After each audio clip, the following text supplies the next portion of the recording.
Chapter 57:37. Is it because I don't want to talk to you? Isn't it because you haven't entered the space of the jade pendant and haven't thought of me at all? Zhao Yazi looked at Lin Yi with a smile that wasn't a smile. It sounded very reasonable. Lin Yi was speechless. After thinking about it carefully, it seemed to be the case. After returning from the ancient small world, he really didn't think of Zhao Yazi because he couldn't contact Zhao Yazi. Lin Yi was used to it. Zhao Yazi actually didn't care. Before Lin Yi opened the space of the jade pendant, he was used to being alone. He was just joking with Lin Yi. Speaking of which, the speed of your growth has far exceeded my expectations. In the past, I could still give you some help and advice, but now, there is really nothing I can give you. So when you return to the secular world, there is no need for me to say anything. Zhao Yazi said with a smile.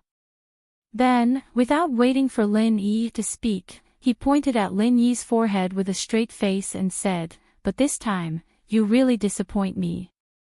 Lin Yi was startled and said, "Zhao Lao, what do you mean?" "What do I mean?" "You still have the nerve to ask me what I mean. Don't tell me you haven't realized your own state." Zhao Yazi reprimanded mercilessly. In the past, when Lin Yi was still a weak rookie, Zhao Yazi was not so strict. Lin Yi slightly frowned. Zhao Yazi's expression was obviously not to scare him, so Lin Yi immediately used his divine sense to explore the space of the jade pendant. He wanted to find out what was going on.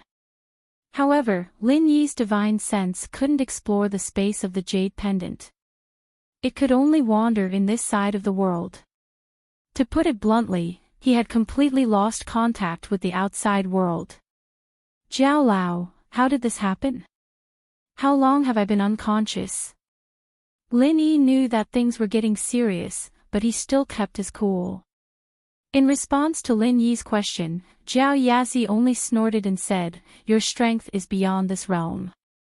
I can't understand it, so how would I know what happened to you? But what I can tell you is that you've been unconscious for 10 whole days." Lin Yi sucked in a breath of cold air. He thought that he had been unconscious for 1 or 2 hours at most. He did not expect that he had been unconscious for 10 days. One had to know that Lin Yi himself was a primordial spirit. Now that his primordial spirit was in the space of the jade pendant, didn't that mean that the primordial spirit in the mortal world had completely disappeared? "Zhao Lao, in front of you, no matter how strong I am still a junior. Can we talk nicely?" Lin Yi said with a bitter smile. If he wanted to figure out the current situation, only Zhao Yazi could help him. Zhao Yazi suddenly smiled and shouted, "Do you think I'm angry with you? How is that possible? I'm just expressing my disappointment to you.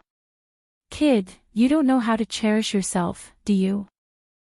This time, you almost had your soul scattered, do you know that? If you hadn't eaten a divine knowledge fruit before and had not refined a part of it, you would have been dead by now. Your primordial spirit has left your body and you still dare to play like this. Do you really think that you are invincible in the world?" Lin Yi was a little confused.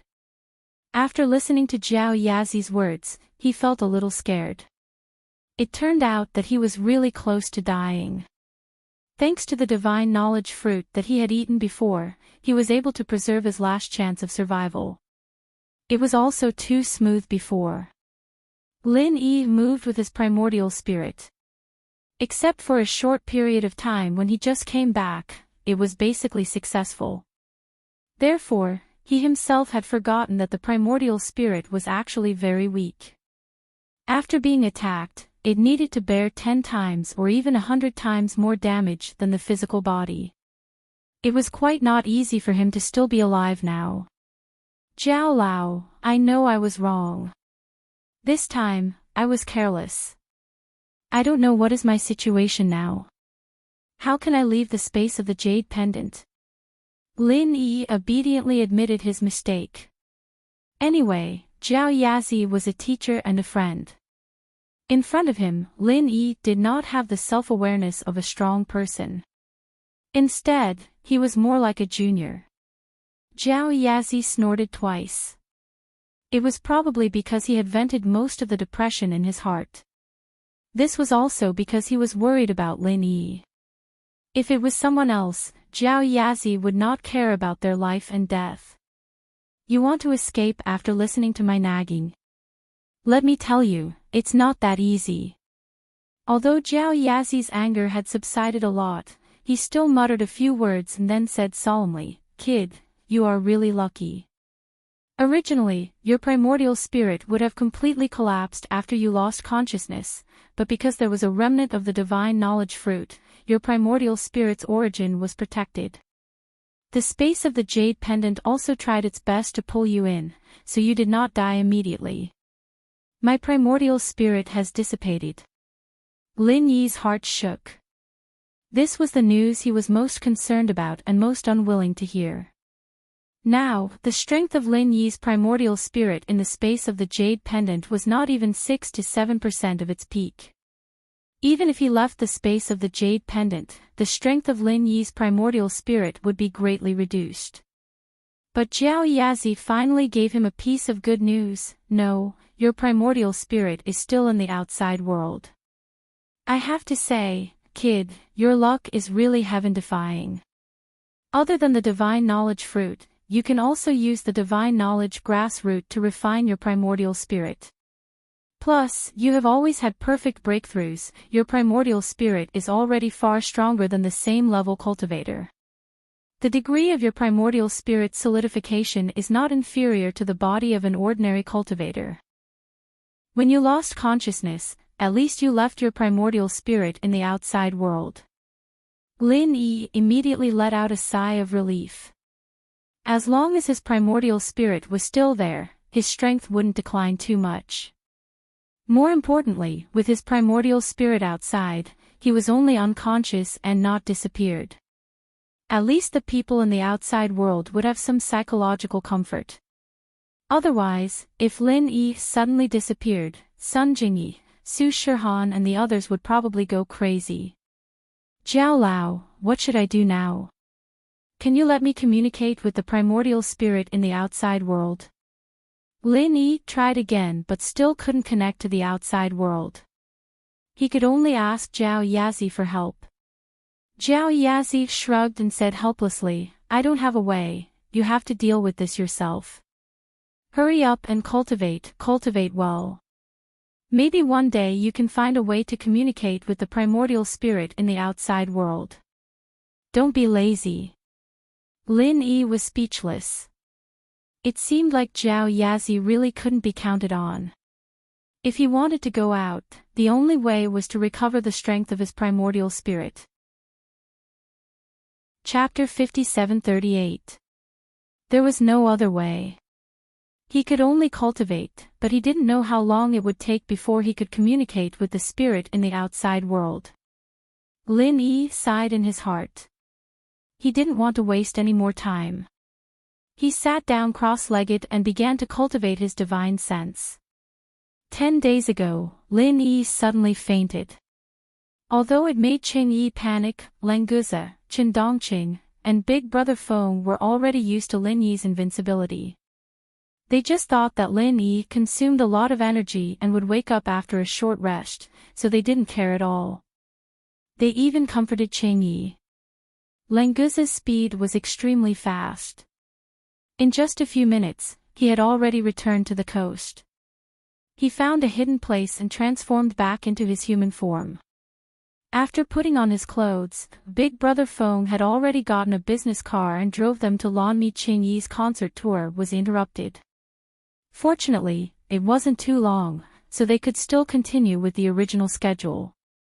However, Lanmi and Modok were too late. They could only make an announcement to reopen it later. They would first complete Barini's and Lenton's concerts according to the schedule, then arrange for these 2 stops. After returning to Lanmi, Lin Yi still didn't seem to be awake. After Languze checked, he didn't find any problems with Lin Yi. So he let Qing Yi and Su Shihan go do their things first. When Lin Yi woke up, he would inform them. The next day, Kong Xiaobo chartered a plane to fly back to China with everyone. He sent Lin Yi back to the villa in Songshan to recuperate and then tried to find a way to inform Lin Dongfang and Nanqing. After all, Lin Yi hadn't woken up for more than a day. They were already a little uncertain. Lang Guze and Chen Dongqing didn't expect that on the day before they returned, Shui Jianfeng's flying saucer quietly landed in a remote corner on the outskirts of Songshan. It was a large chemical plant. Since its establishment, no one knew what was produced inside, and there were no signs of human habitation within 100 miles. After Shui Jianfeng's flying saucer turned on the invisibility device, he was not afraid of being seen. In the middle of the chemical plant, the roof of an ordinary factory silently slid to two sides, revealing a huge gap. There were circles of lights inside as a guide, going deep into the underground of the factory. Shui Jianfeng's flying saucer hovered above the gap before slowly descending. This was an emergency escape route automatically arranged by the system. In fact, Shui Jianfeng himself had no idea where he was flying to. Hello, I'm Little Pure from Central Songshan Base. Welcome to the two of you. After the flying saucer came to a stop, the cabin door opened, and Shui Jianfeng and Zhaolong saw the people waiting for them outside. Zhaolong paused after hearing Xiaochun's introduction. Songshan Base. Could it be in Songshan? That's right, this is the outskirts of Songshan City. In terms of organization, this is the second base of the core in the secular world. Xiaochun nodded with a smile before turning sideways. Please follow me, the person in charge of our base is already waiting for you in the meeting room. Shui Jianfeng quickly caught up with a smile. Xiaochun, may I know who the person in charge of the second base is? I used to follow Dr. Glasses and Miss Lan, but I'm not familiar with the person in charge of your base. Before we meet, we should get to know each other. Zhaolong didn't say anything as Shui Jianfeng pushed him to the back. After all, Shui Jianfeng's strength was there for all to see, and it was thanks to him that he was able to escape from the sacred center. Strictly speaking, Zhaolong's connection with the core was mostly due to Kong Mingming. Since he wasn't as good as Shui Jianfeng in every aspect, he naturally wouldn't want to compete with him. Xiaochun giggled. You'll see the person in charge soon. You'll know when you see him. There's no point in talking about it now. Come. As she spoke, Xiaochun brought the two of them onto a maglev scooter. Once they were stable, the scooter started, and in a minute or so, they arrived at the meeting room of the second base. We're here. You two, go in. Xiaochun turned around and waved at Shui Jianfeng and Zhaolong. She left immediately after they got off. Shui Jianfeng knocked on the door. The doctor was dead, but the poison in his body was still there. Before he could detoxify the poison, Shui Jianfeng had to show enough respect to the person in charge of the base. Otherwise, with his temper, he would have pushed the door open a long time ago. Come in. A young man's voice came from the meeting room. Shui Jianfeng pushed the door open with a smile. Hello, I'm Shui Jianfeng from the Sacred Center, the first base. May I know your name? Shui Jianfeng didn't have to bow and scrape, but he was still very polite. The young man sat on the sofa with no intention of standing up. He pointed at the chair beside him. Have a seat. I'm the person in charge here, Zhang Wen. You can call me Master Wen. I've heard about what happened in the first base. It wasn't easy for you two to escape, so follow me from now on. Ah, it's Master Wen. It's an honor to meet you. I, Shui Jianfeng, will be in your care from now on. Shui Jianfeng laughed as he expressed his willingness to follow Zhang Wen. He sat down without any hesitation. He could tell that Zhang Wen was just a guy a little stronger than a normal person. His strength wasn't worth mentioning at all. He subconsciously looked down on Jiangwen. Xiaolong didn't sit. He said with a face full of surprise. Master One. I know you. You're one of the 4 young masters of Songshan. My name is Xiaolong. You don't know this, but you've always been my idol. I didn't think that I'd be able to see you today. It's such an honor. I'm so excited to be able to see you often in the future and work for you. Jiang Wen's face lit up.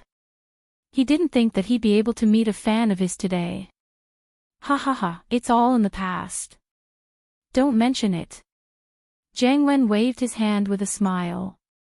His expression, however, seemed to be saying, keep talking, on his forehead. Master Wen, you're wrong. As one of the 4 young masters of Songshan, you've become a legend. It's a shame that I haven't heard from you these past few years. Otherwise, I'd have come to you a long time ago. Xiaolong said seriously. He didn't feel like he was lying. Chapter 5739.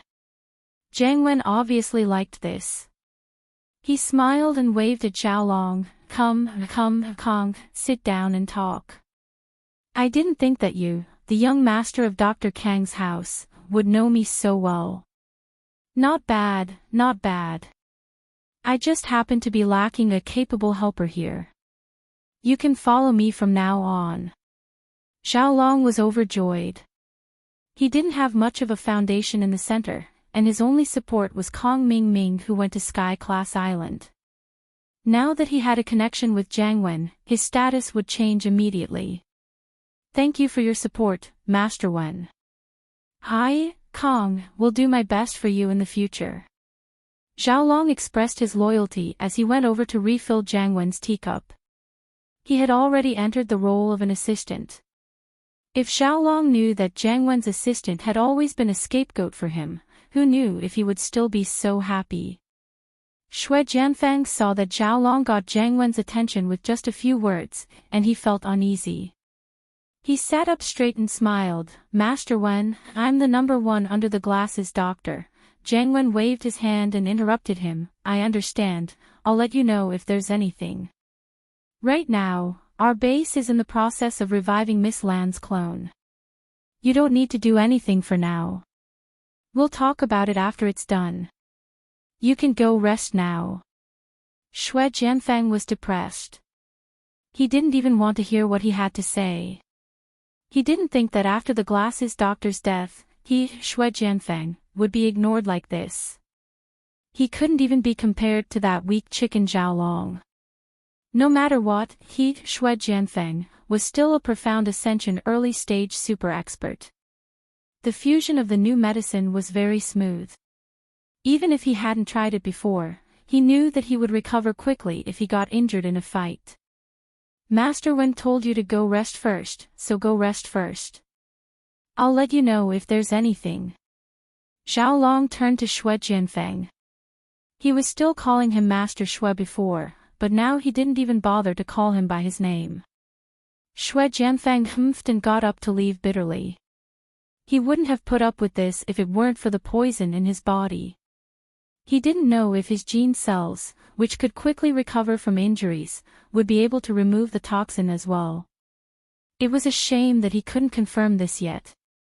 Xue Jianfang didn't want to offend Jiang Wen right now, but the glasses professor was still the best. If only the glasses professor could be reborn. On one side, Jiang Wen was busy reviving Lan Xiaoru. On the other side, Lin Yi still hadn't woken up. It was already the 10th day. Kong Xiaobo and the others put down their work and gathered in the villa, waiting for Lin Yi to wake up. Unfortunately, in the current situation, it seemed that the possibility of another unconscious person in the villa was higher. No one knew that Lin Yi's consciousness had actually just woken up. However, he was in the space of the jade pendant and couldn't communicate with the outside world, so his Yuanshan body was still in a state of deep sleep. Lin Yi practiced in the space of the jade pendant for a couple of hours, but there was no progress at all. The qi in the space of the jade pendant had no effect on Lin Yi's yuanshin and consciousness. But the spirit fruit and the spirit grass root were things that Lin Yi couldn't use. Even if they were right in front of him, he could only look at them. It was quite frustrating. He couldn't solidify his yuanshin body in the space of the jade pendant, so he couldn't use them. Jiao Lao, do you have any spiritual type arts that I can learn? Lin Yi turned to Jiao Yazi and asked, depressed. For a long time, Lin Yi had not systematically cultivated his spiritual awareness. When he was on the Heaven Stage Island, he mostly used his physical body to drive his spiritual awareness. After coming to the ancient small rivers and lakes, the improvement of his yuanshin mostly relied on the tempering of the spirit grass root and the swallowing of the heaven-swallowing giant crocodile's yuanshin. There were not many people who really relied on their own cultivation. Of course, this was also related to the lack of a complete and high-level yuanshin and spiritual awareness cultivation method for Lin Yi. He also knew that it was unlikely that Jiao Yazi would have something in this area, so he just asked casually.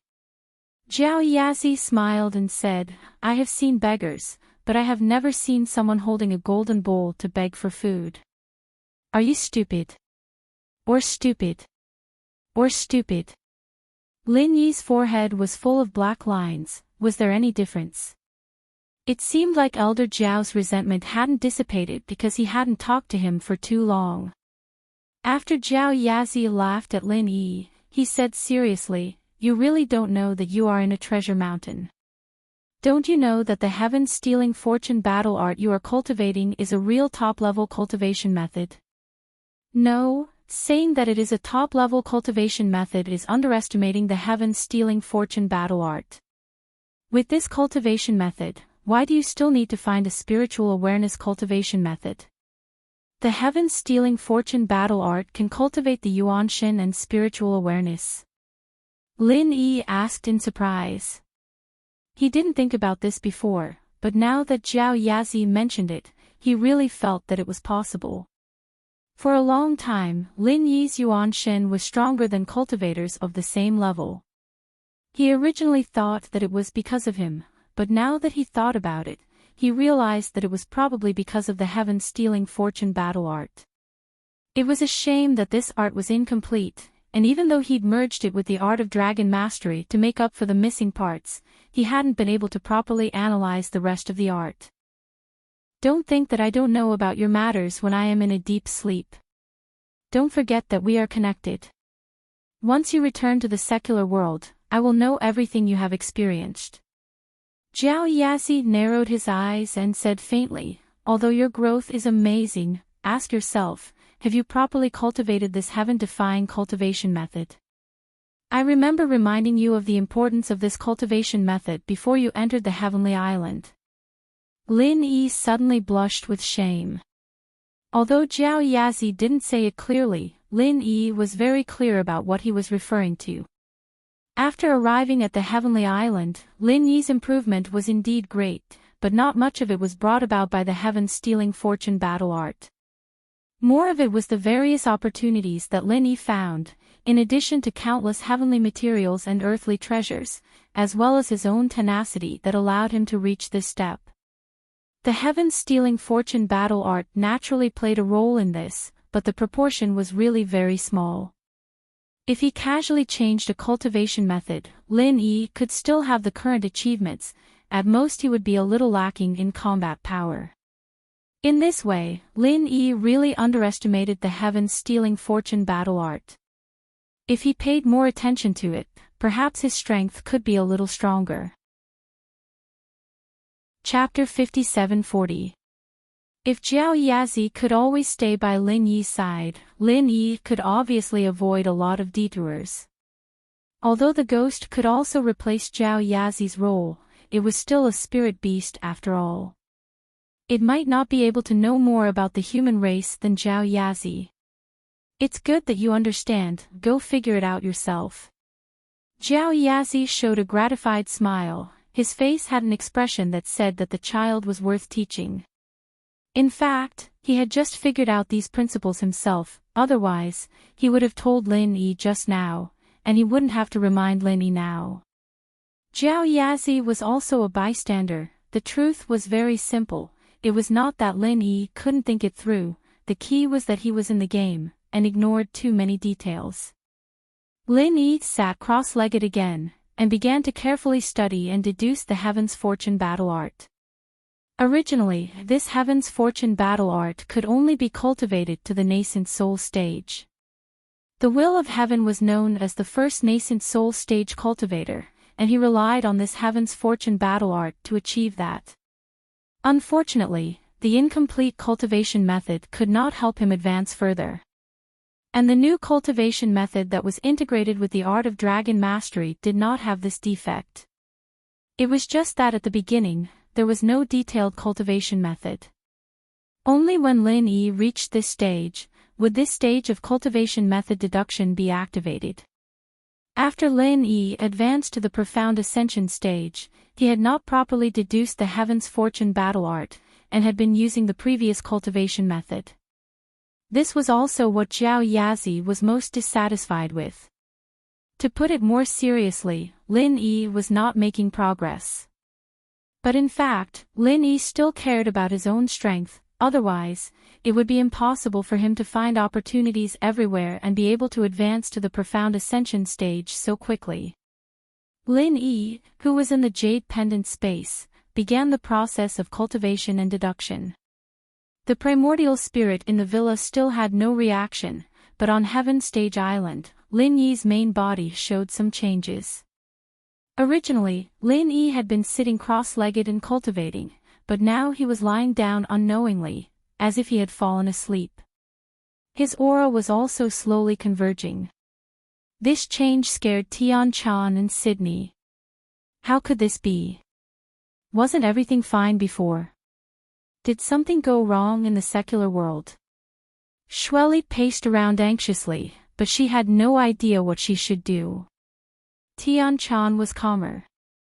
After comforting Sydney, she said decisively, "Sydney, get someone to find Brother the Will of Heaven and Okuda Island Master. They are more familiar with soul projection, so they should know what happened." Sydney didn't know what to do, but after hearing Tian Chan's words, she felt that it was very reasonable. She immediately agreed and rushed out. After Sydney left, Tian Chan showed a worried look. She looked at Lin Yi and whispered, "Bad thing, you only know how to make people worry. You must be fine. Otherwise, I will kick you. Come back quickly." Lin Yi. After a while, the Will of Heaven and Okuda Island came to Tiandan Pavilion and checked on Lin Yi's condition. Then, they looked at each other and shook their heads silently. "Brother, what happened to Lin Yi?"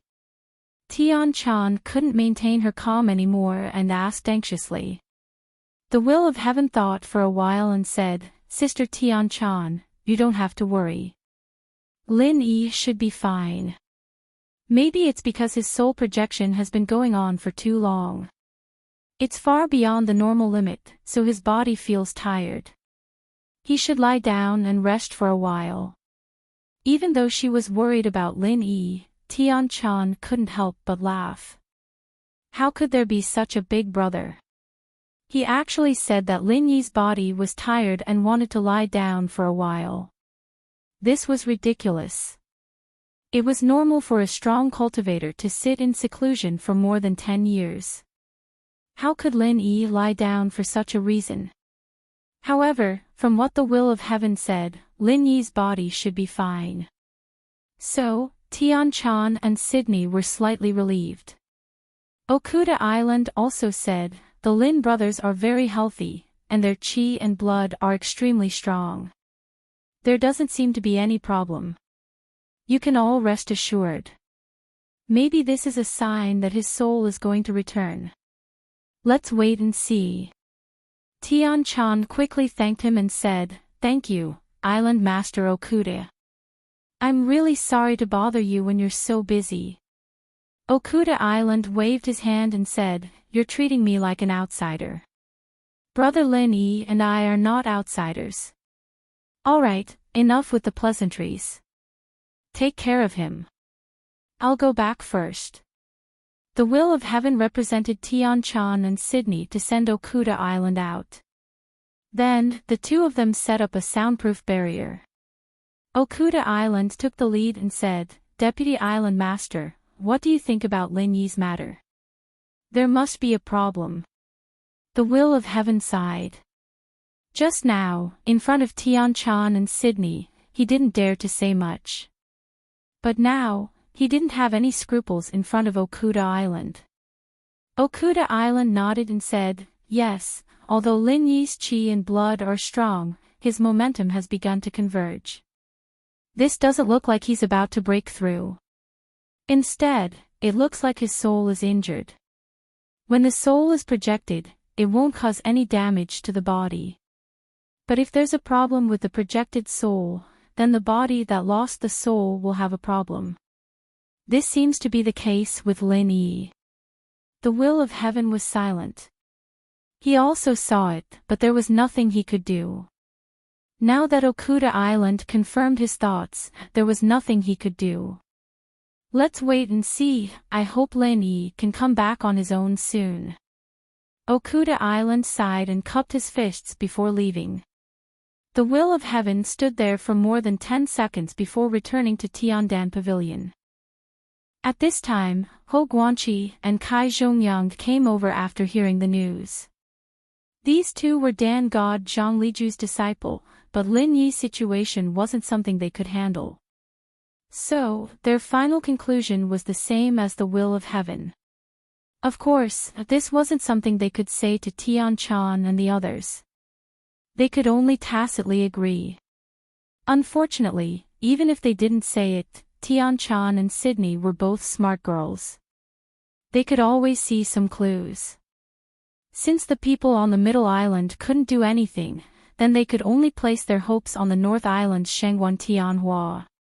After sending off the will of heaven and the others, Tian-chan immediately came back and said to Sydney, I'll write to Shengguan Laner now and tell her about Lin Yi's situation. If she can get her grandfather, Shanghai Tianhua, maybe Lin Yi will wake up. Sydney nodded, yes, yes, yes. Right now, the only one who can save Lin Yi is someone like Shengguan Tianhua. There's no time to lose, we'll contact Shengguan Laner immediately. Chapter 5741. Shanghai Laner soon received a letter from Tian-chan. She had been waiting for Lin Yi's news. The primordial spirit projection had never stayed in the secular world for such a long time. It was impossible to say that she wasn't worried. On the contrary, Han Jingjing had always been full of confidence in Lin Yi. She never thought that after he went to the secular world, Lin Yi would be in any danger. Jing, come and read the letter from Nakajima. It's from Tian-chan. Shanghai Laner was very loyal. She didn't read the letter first, but first found Han Jingjing to share the news. After Lin Yi left, the girls didn't stay together anymore, but their friendship deepened and deepened. They became best friends who could talk about anything and everything. When Han Jingjing heard Tian-chan's name, she immediately dropped what she was doing and ran to Shanghai Laner's side to read the letter. Lin Yi has a problem. Shanghai Laner, who was originally in high spirits, suddenly froze. She threw the letter and ran out. Han Jingjing hurriedly pulled Shanghai Laner and said, What are you going to do? I'm going to find my grandfather. Didn't you see Tian-chan say that my grandfather might be of help? Shanghai Laner tried to shake off her arm, but she didn't get rid of it. She immediately stomped her feet and said, Calm down. Han Jingjing directly pulled Shanghai Laner over and tried to calm her down first. Senior Shengguan is of course powerful, but he may not be of any use if he goes. The will of heaven, Okuda, and these people, which one of them isn't an experienced and knowledgeable overlord? The status of any one of them won't be lower than your grandfather. Shanghai Laner thought about it and agreed. If her grandfather was of no use, what should she do? Jing Jing, what do you say? I'll listen to you. Shanghai Laner was too lazy to think about it. Anyway, there was Han Jingjing, who was comparable to a supercomputer. She didn't need to use her brain. Han Jingjing didn't hesitate and said solemnly, "You tell Senior Shangwan first. I'll go to Nakajima first and see what's going on. I want to go too. Wait for me. I'll ask my grandfather. I'll come soon." Shangwan Lan knew that if she wanted to leave, she needed Shangwan Tianhua's permission, so she didn't wait for Han Jingjing to agree and ran out. This time, Han Jingjing didn't hold her back. After a simple packing, it didn't take long before Shanghai Laner hurried over. Her little face was full of disappointment. "My grandfather agreed to let me go, but he said that he doesn't know much about the situation in this area. If the people of Nakajima can't do anything, he won't have any countermeasures. He has something to do these 2 days. Maybe after these 2 days, my grandfather will go over and have a look. He also asked us to inform him of the situation at any time." Shanghai Laner was a little unwilling, but there was no other way. It was not easy to leave here and go to Nakajima. Han Jingjing nodded and said, "In that case, let's not delay. Let's go immediately." Of course, the little princess of the North Island would use the best flying spirit beast to travel. Under the protection of the masters arranged by Shanghai Tianhua, the two quickly rushed straight to the sky and flew to Nakajima. After arriving at Tiandan Pavilion, Han Jingjing quickly saw Lin Yi, but she couldn't do anything about Lin Yi's situation. This was also expected, so there was nothing to be disappointed about. "I understand. This is the only way." After looking at Lin Yi's situation, Han Jingjing said very indifferently, "What should we do?" Tian Chan hurriedly asked. She also knew how smart Han Jingjing was. Others couldn't do anything, but Han Jingjing might be able to think of a way. "I want to go to the mortal world and find Brother Lin Yi's soul. I want to see what happened to him," Han Jingjing said casually. It didn't seem like she was talking about something dangerous at all. Tian Chan and Sydney shouted at the same time, "No." Both of them knew the danger of spirit projection, so it was absolutely impossible for them to agree to such a thing.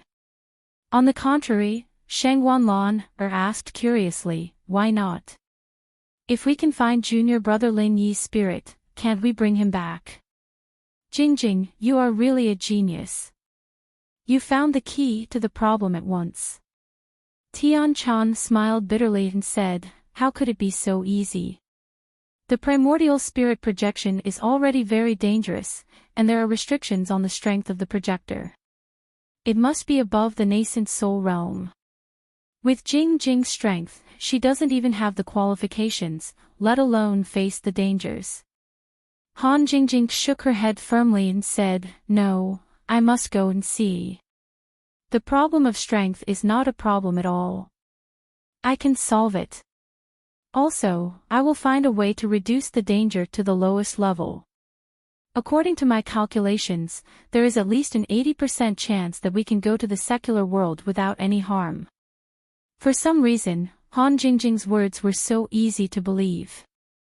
Not to mention 80%, even if Han Jingjing said that she was 100% confident, Tian Chan felt that she would also believe it. In the end, Tian Chan also wanted to know what happened to Lin Yi in the secular world. Since Han Jingjing insisted on going and was sure that she would not be hurt, then Tian Chan seemed to have no reason to stop her. "I understand. I will go to the master of Okuda Island and ask him to help arrange a spirit projection.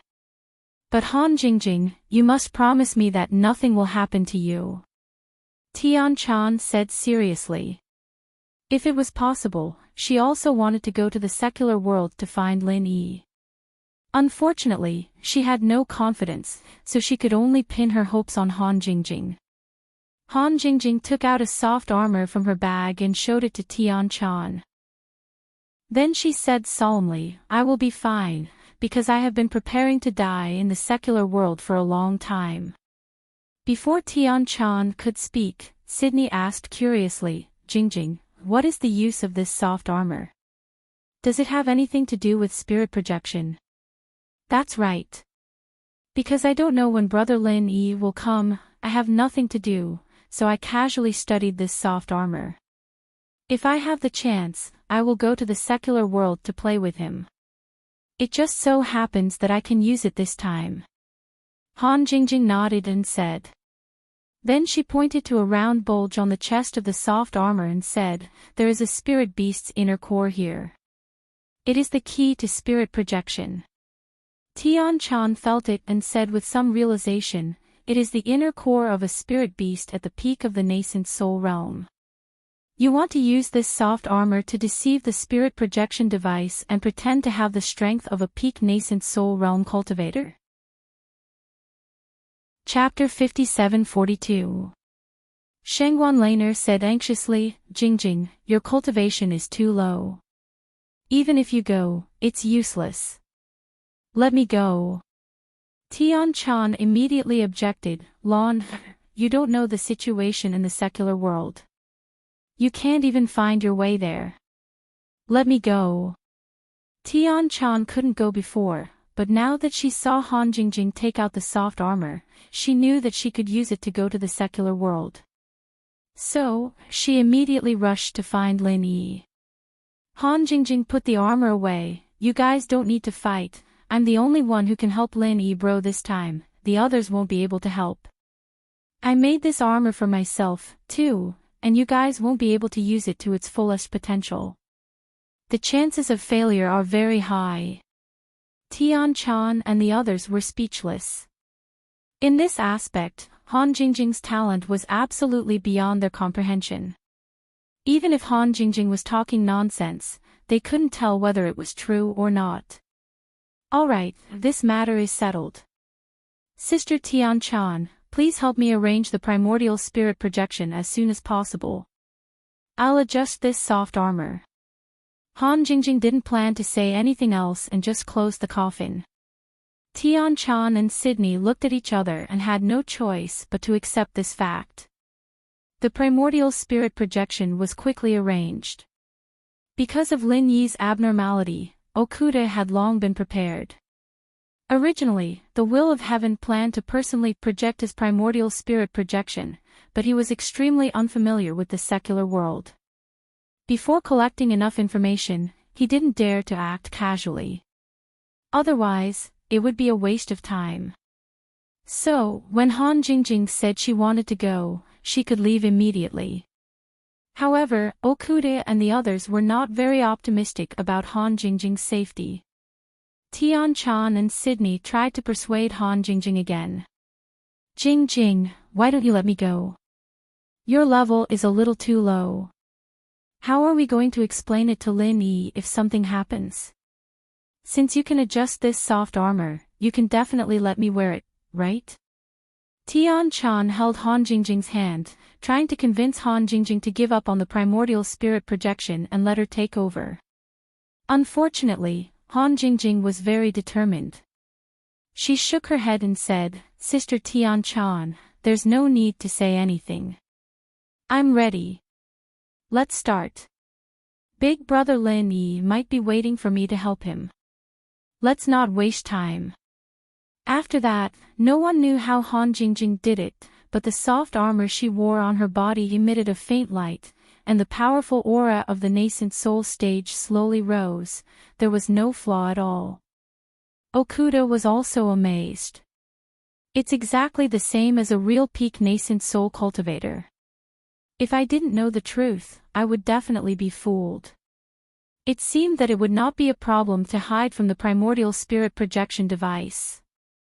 You're indeed a genius in the aspect of refining weapons. Han Jingjing smiled slightly. She was a genius, but not a genius in refining weapons. It was just that this kind of thing was too troublesome to explain, so she let Okuda figure it out himself. Tian Xingjian nodded, that's right, this soft armor is really amazing, and it's very effective in scaring people. However, after you project your soul, you'll be weakened for a period of time. You have to be careful, find Lin Yi and bring him back as soon as possible. Han Jingjing smiled and nodded. I'll remember.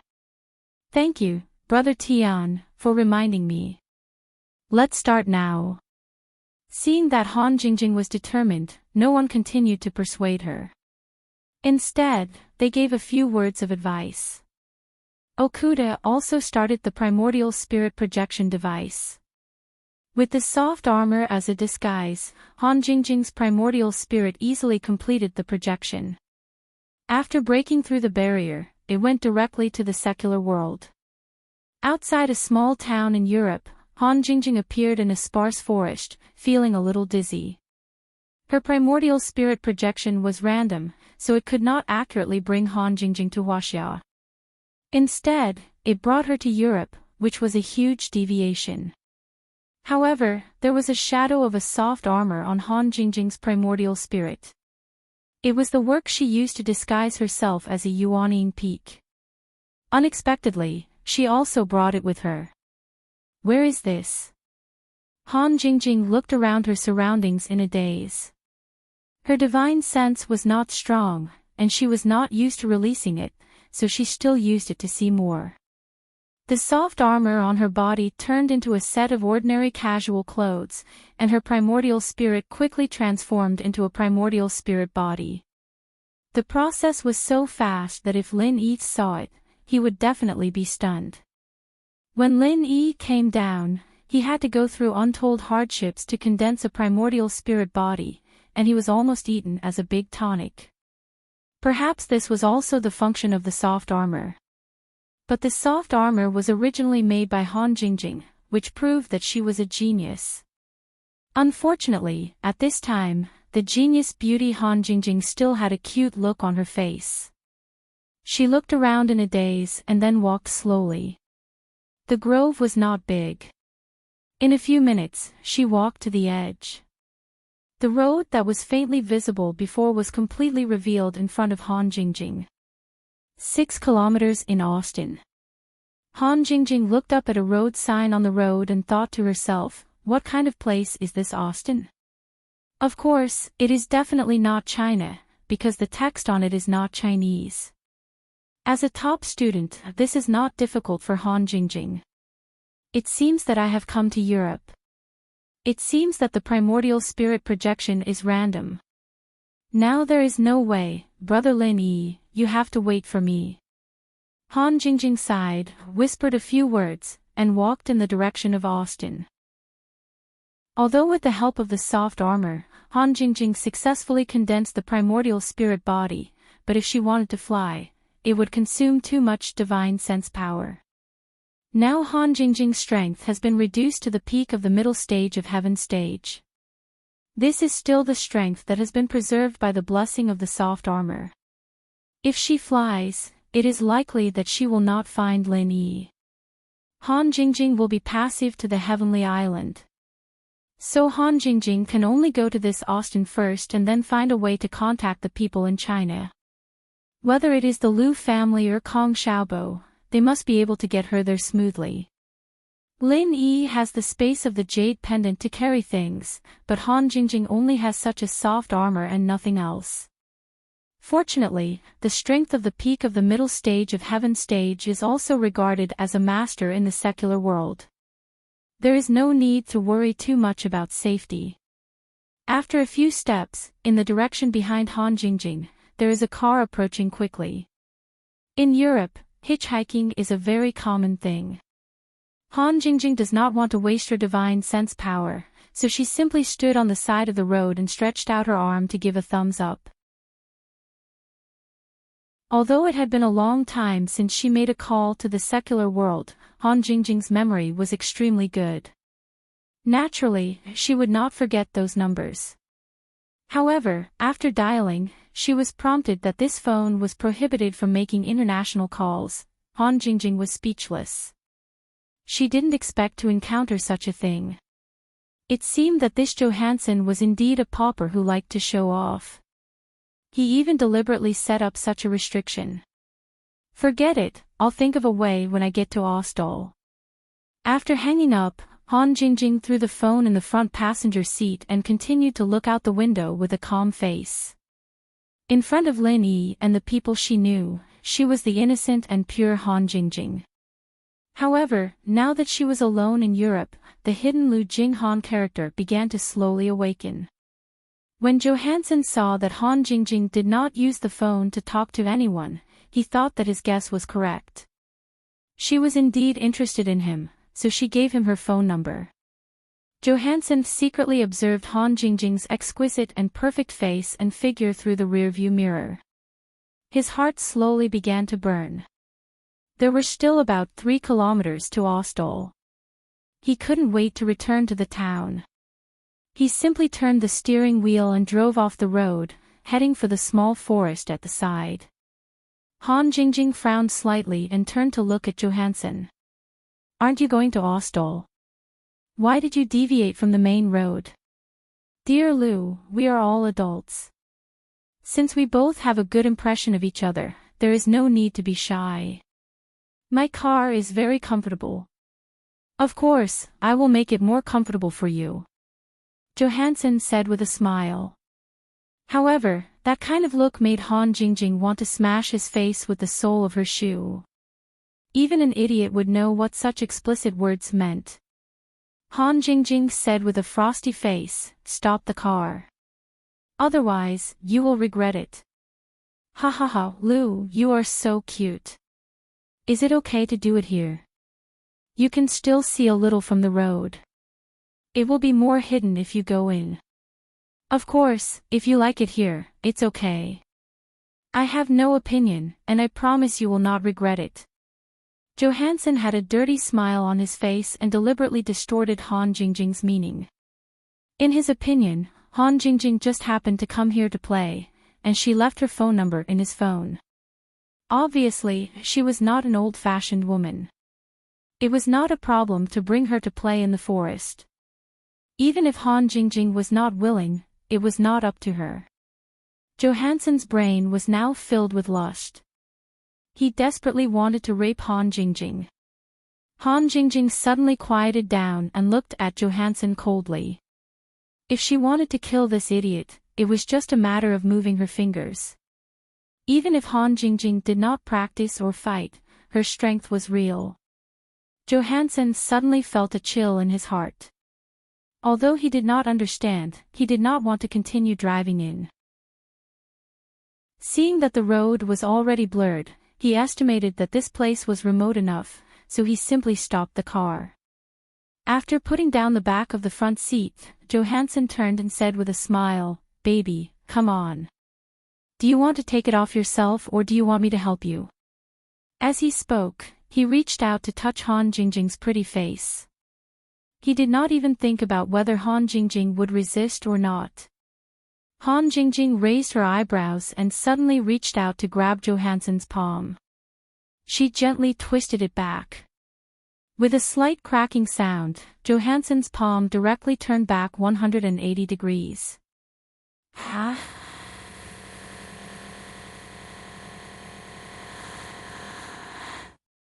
"I said you will regret it." Han Jingjing calmly shook off Johansson's hand and wiped her hand on the seat with some disgust. She felt that touching this trash was very dirty. Chapter 57-44. Johansson suddenly thought of something and pulled out a .38 pistol from the storage compartment. He pointed it directly at Han Jingjing's forehead and shouted, "You son of a bitch. How dare you attack me? You're dead today. I'm telling you, you're definitely dead today." Han Jingjing looked at the black muzzle indifferently. The spirit was not afraid of the bullets of this kind of pistol. Even if she was not a spirit, Han Jingjing's strength was enough to easily take down this pistol at this distance, so there was nothing to worry about. Johansson gritted his teeth with a ferocious look and said, "Bitch, take off all your clothes. I'll ask you for compensation today, and then I'll deal with you." Although the pain of the fracture in his left wrist made Johansson's forehead break out in a cold sweat, he would not be reconciled if he did not have sex with Han Jingjing a few times. Han Jingjing snorted twice as a mockery of Johansson's words. Then she reached out again and grabbed his right wrist. There was another crisp sound, and the .38 pistol fell directly into Han Jingjing's hand. Johansson screamed again, sweating all over. That kind of bone-piercing pain was definitely not a joke. Looking at his pale face, it was likely that he would faint at any time. I just wanted to teach you a lesson, but your ability to make me angry is not bad. Now you should be satisfied, right? Han Jingjing said with a faint smile. She pinched the pistol and broke it, then threw it out of the car window. Johansson looked at Han Jingjing in fear. This girl, who was as beautiful as an angel, was simply as terrible as the devil. As compensation, I'll take your car first, as well as your cash and mobile phone. Han Jingjing didn't know how to get some money to make an international call, and it just so happened that this Johansson came to her door. Since he wanted to rob her, Han Jingjing didn't mind robbing him in return. Without waiting for Johansson to speak, Han Jingjing nimbly got to the front seat, then opened the door and kicked Johansson out. Of course, his wallet was already in Han Jingjing's hand, but Han Jingjing might have been focusing on the wallet, so she didn't pay much attention to the position when she kicked him. When Johansson flew out, he seemed to have heard the terrible sound of an egg breaking. Han Jingjing didn't care about the guy's screams. She closed the car door and drove away. Anyway, this guy shouldn't die. After a while, when he didn't feel so much pain, he could walk to the road and ask for help. Johansson was lying on the ground with cold sweat all over his forehead. His body was curled up like a shrimp, and he looked at his car in despair as it sped away. He didn't expect that a seemingly normal hunting trip would turn out like this. Han Jingjing suddenly stopped the car and stretched her hand out of the window. In her hand was a bag of white powder. This was what Johansson cared about the most, a bag of heroin. The pistol from before was placed together with the heroin. Han Jingjing happened to see it in the open storage compartment, and suddenly felt that she was too kind to Johansson. Obviously, she couldn't consume so many drugs by herself. Johansson should be transporting drugs, so he had a pistol. She just didn't expect that this guy would still have the mood to look for women when transporting drugs. He really deserved it. Seeing the white powder pouring out of the transparent bag in Han Jingjing's hand and then drifting away with the wind, Johansson was completely desperate. Even the pain of his egg breaking couldn't compare to the unbearable pain of watching all this happen. Without this batch of goods, he could only hide his identity and flee. Otherwise, he would definitely die a more miserable death. After dealing with the drugs, Han Jingjing continued to drive. As for whether Johansson was dead or alive, she didn't care at all. This kind of trash would only be better for the world if he died. Austin arrived soon. Han Jingjing parked the bumblebee at a remote intersection and then took out all the euros in Johansson's wallet. The wallet was thrown under the car seat. Han Jingjing didn't plan to continue to use this car, so she didn't pull out the key. The most important thing now was to contact the people in Huaxia and figure out the situation of Lin Yi first, and then ask someone to pick her up. The stack of notes in Johansson's wallet was about 400 or 500 euros. It seemed to be a little less for a drug dealer, but it was enough for Han Jingjing. Pushing the door open, Han Jingjing was just about to get out of the car when she found that something was wrong. This place was originally not a place where cars came and went, but now there were two cars rushing over at a very fast speed. The target was obviously Han Jingjing's bumblebee. Because of Johansson's particularity, Han Jingjing felt that she might have been targeted. She released her divine awareness a little and became more and more sure of this. The Europeans in the two cars were holding guns in their hands. The evil forces here are so rampant. They dare to come with guns in broad daylight. Han Jingjing whispered. She lowered her body and quickly rushed into the alley next to her. She was not afraid of bullets, but she was afraid of trouble. Whether these people were coming for her or not, it was the best choice to get rid of them as soon as possible. As for continuing to drive and race with them, it was not a movie. Was it necessary? Catch that woman, don't let her run away. As soon as Han Jingjing entered the alley, someone shouted and chased after her. It was a person from one of the cars who jumped out. Another person went to check the car that Han Jingjing had abandoned and shouted, "Johansson is not here, and there is nothing left except a wallet. It really has something to do with that idiot. It's really annoying. I just wanted to hitch a ride. Why are there so many things?" Han Jingjing stood on the roof of a 2-story building and looked at the guys who were chasing her below. She snorted softly. The other party found her so quickly. It should be that the car had been installed with a positioning device.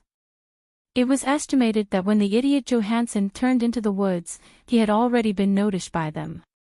Otherwise, they wouldn't have found Han Jingjing so quickly.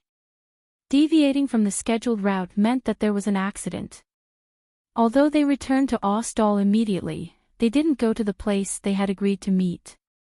It would be strange if they didn't come to investigate. Chapter 57:45.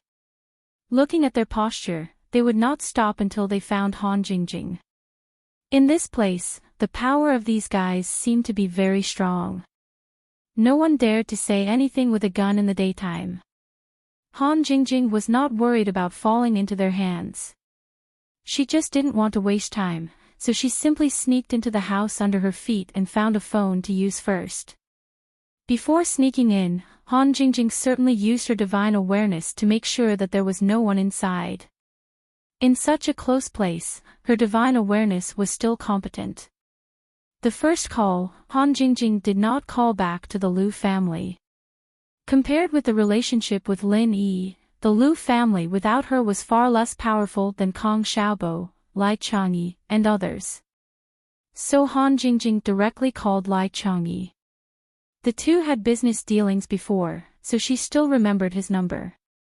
After a few rings, the other side connected. "Hello, who is this?" Lai Changyi said directly in English because the number showed that it was from Europe. He thought it was someone from the Buffon family looking for him. "Lai Changyi. I'm Han Jingjing." Han Jingjing certainly had no problem communicating in English, but the two Huaxia people were on the phone. Of course, they spoke directly in Huaxia language. Lai Changyi seemed to be stunned, and then he cried out, "Han Jingjing. Liu Jinghan. No, sister-in-law, you're back too." Lai Changyi and others certainly knew Han Jingjing's identity. Suddenly hearing Han Jingjing's voice, Lai Changyi suddenly became excited. This was the second person to come back from Heaven Stage Island besides Lin Yi. How could he not be excited? Han Jingjing did not beat around the bush. She asked directly, "Where is brother Lin Yi? Is there something wrong with him?" "Jingjing, sister-in-law, you know." "Yes, the boss has been in a coma for more than 10 days. Although there are no scars, he just doesn't wake up." "Sister-in-law, are you in Europe now?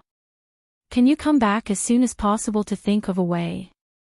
Lai Changyi did not talk nonsense. He simply explained the situation and asked Han Jingjing if she could go back. At this time, Han Jingjing came back from Heaven Stage Island. There was no need to ask that she came back for Lin Yi. Otherwise, she would not ask if there was something wrong with Lin Yi. Brother Lin Yi has been in a coma for more than 10 days. Has there been no response? Han Jingjing frowned. It made sense that Lin Yi's main body was unconscious on Sky Class Island, since his soul had been projected to the common world, but what did it mean when his soul was unconscious in the common world? This matter seemed to be a little troublesome. Fortunately, according to Lai Changyi's words, Lin Yi's primordial spirit was fine, just unconscious. No matter what, he had to see Lin Yi first. Lai Chang'e, I'm now in a place called Aldos in Europe. Because I came back from Heaven Stage Island, I don't have anything on me. Find a way to bring me back. Han Jingjing and Lai Chang'e didn't need to be polite. They were all people by Lin Yi's side. Okay. Sister-in-law, please wait a moment. I'll check it out. After Lai Chang'e said that, there was a clattering sound of the keyboard, and then he said, Sister-in-law, I've checked Aldos. It's a small town, but it's only 150 kilometers away from Lanmi. It'll take a lot of time for me to send people there. If it's convenient for you, go directly to Lanmi to find Su Shihan and Ching Yi. They should have returned to Lanmi for a concert. Is Shihan also in Europe? Han Jingjing was surprised. If that was the case, it would be more convenient to go back with Su Shihan. After all, Su Shihan wasn't an ordinary celebrity. Yes, sister-in-law Shihan is a guest of Ching Yi's concert. This time, Lanmi is a makeup concert. It's a long story. Let's talk about it later. Anyway, as long as you can get to Lanmi, you can come back with sister-in-law Shihan. You can take her private plane. You don't have to worry about anything. Lai Chang'e said with certainty. With Su Shihan's background and fame, her private plane wouldn't encounter any trouble or inspection. After thinking about it, Lai Chang'e said, if it's not convenient for you to go, then I'll contact someone to pick you up in Ostal, or I can ask sister-in-law Shihan to go there. It's okay. I can go there myself. Han Jingjing said casually. It was just 150 kilometers. It would only take 1 or 2 hours to get there. If Su Shihan came, it would be a waste of time. Well, sister-in-law Jingjing, write down their phone numbers. I'll contact them first. If possible, it's best to come back as soon as possible. Lai Chang'e was also worried about Lin Yi. If Han Jingjing had a way to cure Lin Yi, of course, the sooner the better. Unfortunately, Ostal wasn't within the Buffon family's sphere of influence. Otherwise, Lai Chang'e would definitely ask Kerman to send Han Jingjing back. With their partnership and Kerman's identity as half of Lai Chang'e's disciple, these small things shouldn't be a problem. Han Jingjing remembered the numbers Lai Chang'e gave her and hung up. She took out €100 and put it next to the phone. It was the cost of this international call. As for whether she gave too much, it wasn't something Han Jingjing needed to consider. Anyway, it was all along. It didn't matter at all. As for contacting Su Shihan, it wouldn't be too late to wait until they reached Lanmi. Right now, she had to think of a way to get to Lanmi. Han Jingjing, who was about to leave the house, suddenly felt something was wrong. It seemed like there was a threat approaching. What could threaten her was definitely not a gun or something like that. She released her divine sense and found a middle-aged white man in black with a cross sword in his hand. His eyes were looking straight at Han Jingjing's direction as if the wall couldn't stop him at all. Han Jingjing suddenly frowned. There was actually someone in this town who could threaten her, and he appeared in front of her so quickly. It was too much of a coincidence. But Han Jingjing wouldn't think that this was an operation specifically targeted at her. She just projected her soul from Heaven State Island. Even Okuda and the Will of Heaven didn't know that Han Jingjing would appear in Europe. It was impossible for them to specifically send someone to deal with her. This old man looks like he has some skills, but I can't see his strength level. It should be the European system. Han Jingjing thought about it and felt that there was no need to waste time, so she turned around and left the house from the other side. Chapter 57-46. The arrows in her hands did not stop as she continued to perfectly block Han Jingjing's path of advance. Unfortunately, the perfection that Hunting Bao thought was perfect was still full of flaws under Han Jingjing's terrifying calculation ability. Coupled with her superior strength, she was able to easily avoid all the arrows. Hunting Bao suddenly felt some regret. She should not have jumped down from the roof. As an archer, attacking the enemy from a high position was always the best choice. However, she had foolishly given up this advantage. She was too careless. She thought that the two of them would be able to defeat this girl. She did not expect to kick an iron plate. Unknowingly, Hunting Bao changed from advancing to retreating at an extremely fast speed. As a result, her arrows were inevitably scattered and there were naturally more flaws. With Han Jingjing's speed and momentum, Hunting Bao was very worried that she would be caught by Han Jingjing in the next second. However, what surprised her was that Han Jingjing, who clearly had the opportunity to deal with her, suddenly changed direction again. Black Shirt, who had rushed over to help, was shocked. He thought that Han Jingjing would not be able to easily change direction with such a fast speed. However, Han Jingjing seemed to completely ignore the effect of inertia and change direction at a large angle without any difficulty. Black Shirt, who originally wanted to help Hunting Bao and sneak attack Han Jingjing, was now facing Han Jingjing head-on. The distance between the two of them continued to decrease. Hunting Bao's expression changed greatly. Only now did he understand that Han Jingjing's target had always been black dress. The sudden attack just now was just a feint. Not only could it disrupt her rhythm, but it could also attract black dress over. It was indeed a good plan. Seeing that Han Jingjing was about to face Black Shirt again, Hunting Bao could only try her best to shoot an arrow in an attempt to interfere with Han Jingjing's movement. Unfortunately, this arrow did not even touch Han Jingjing's shadow. When two enemies meet on a narrow path, the courageous wins. As a veteran spirit hunter, Black Shirt was very clear of this principle. Therefore, when he realized that he had fallen into a trap, he did not have the slightest intention of retreating. Instead, he stimulated all his potential and fiercely stabbed his cross blade towards Han Jingjing's forehead. Out of all the methods of attack, stabbing in a straight line was the fastest and closest. Furthermore, both of them were approaching each other at the same time. Black Shirt even had the illusion that Han Jingjing had placed her forehead on the cross blade's tip. Then, He realized that it was just an illusion. Han Jingjing left him an unfathomable smile, and then disappeared in an instant. Whether it was the stab from the cross blade or the arrow from the composite bow, none of them touched Han Jingjing at all. This was because Han Jingjing had already moved to the side of Black Clothed. She casually kicked out and hit Black Clothed's leg. No matter how strong a body was, there would always be a weakness. For example, the bend of the leg. He, who was rushing over at full speed, did not expect that he would be kicked by Han Jingjing in this place. Before he could fully exert his strength, his kneecap was broken by a huge force. To be more precise, half of it was his own strength.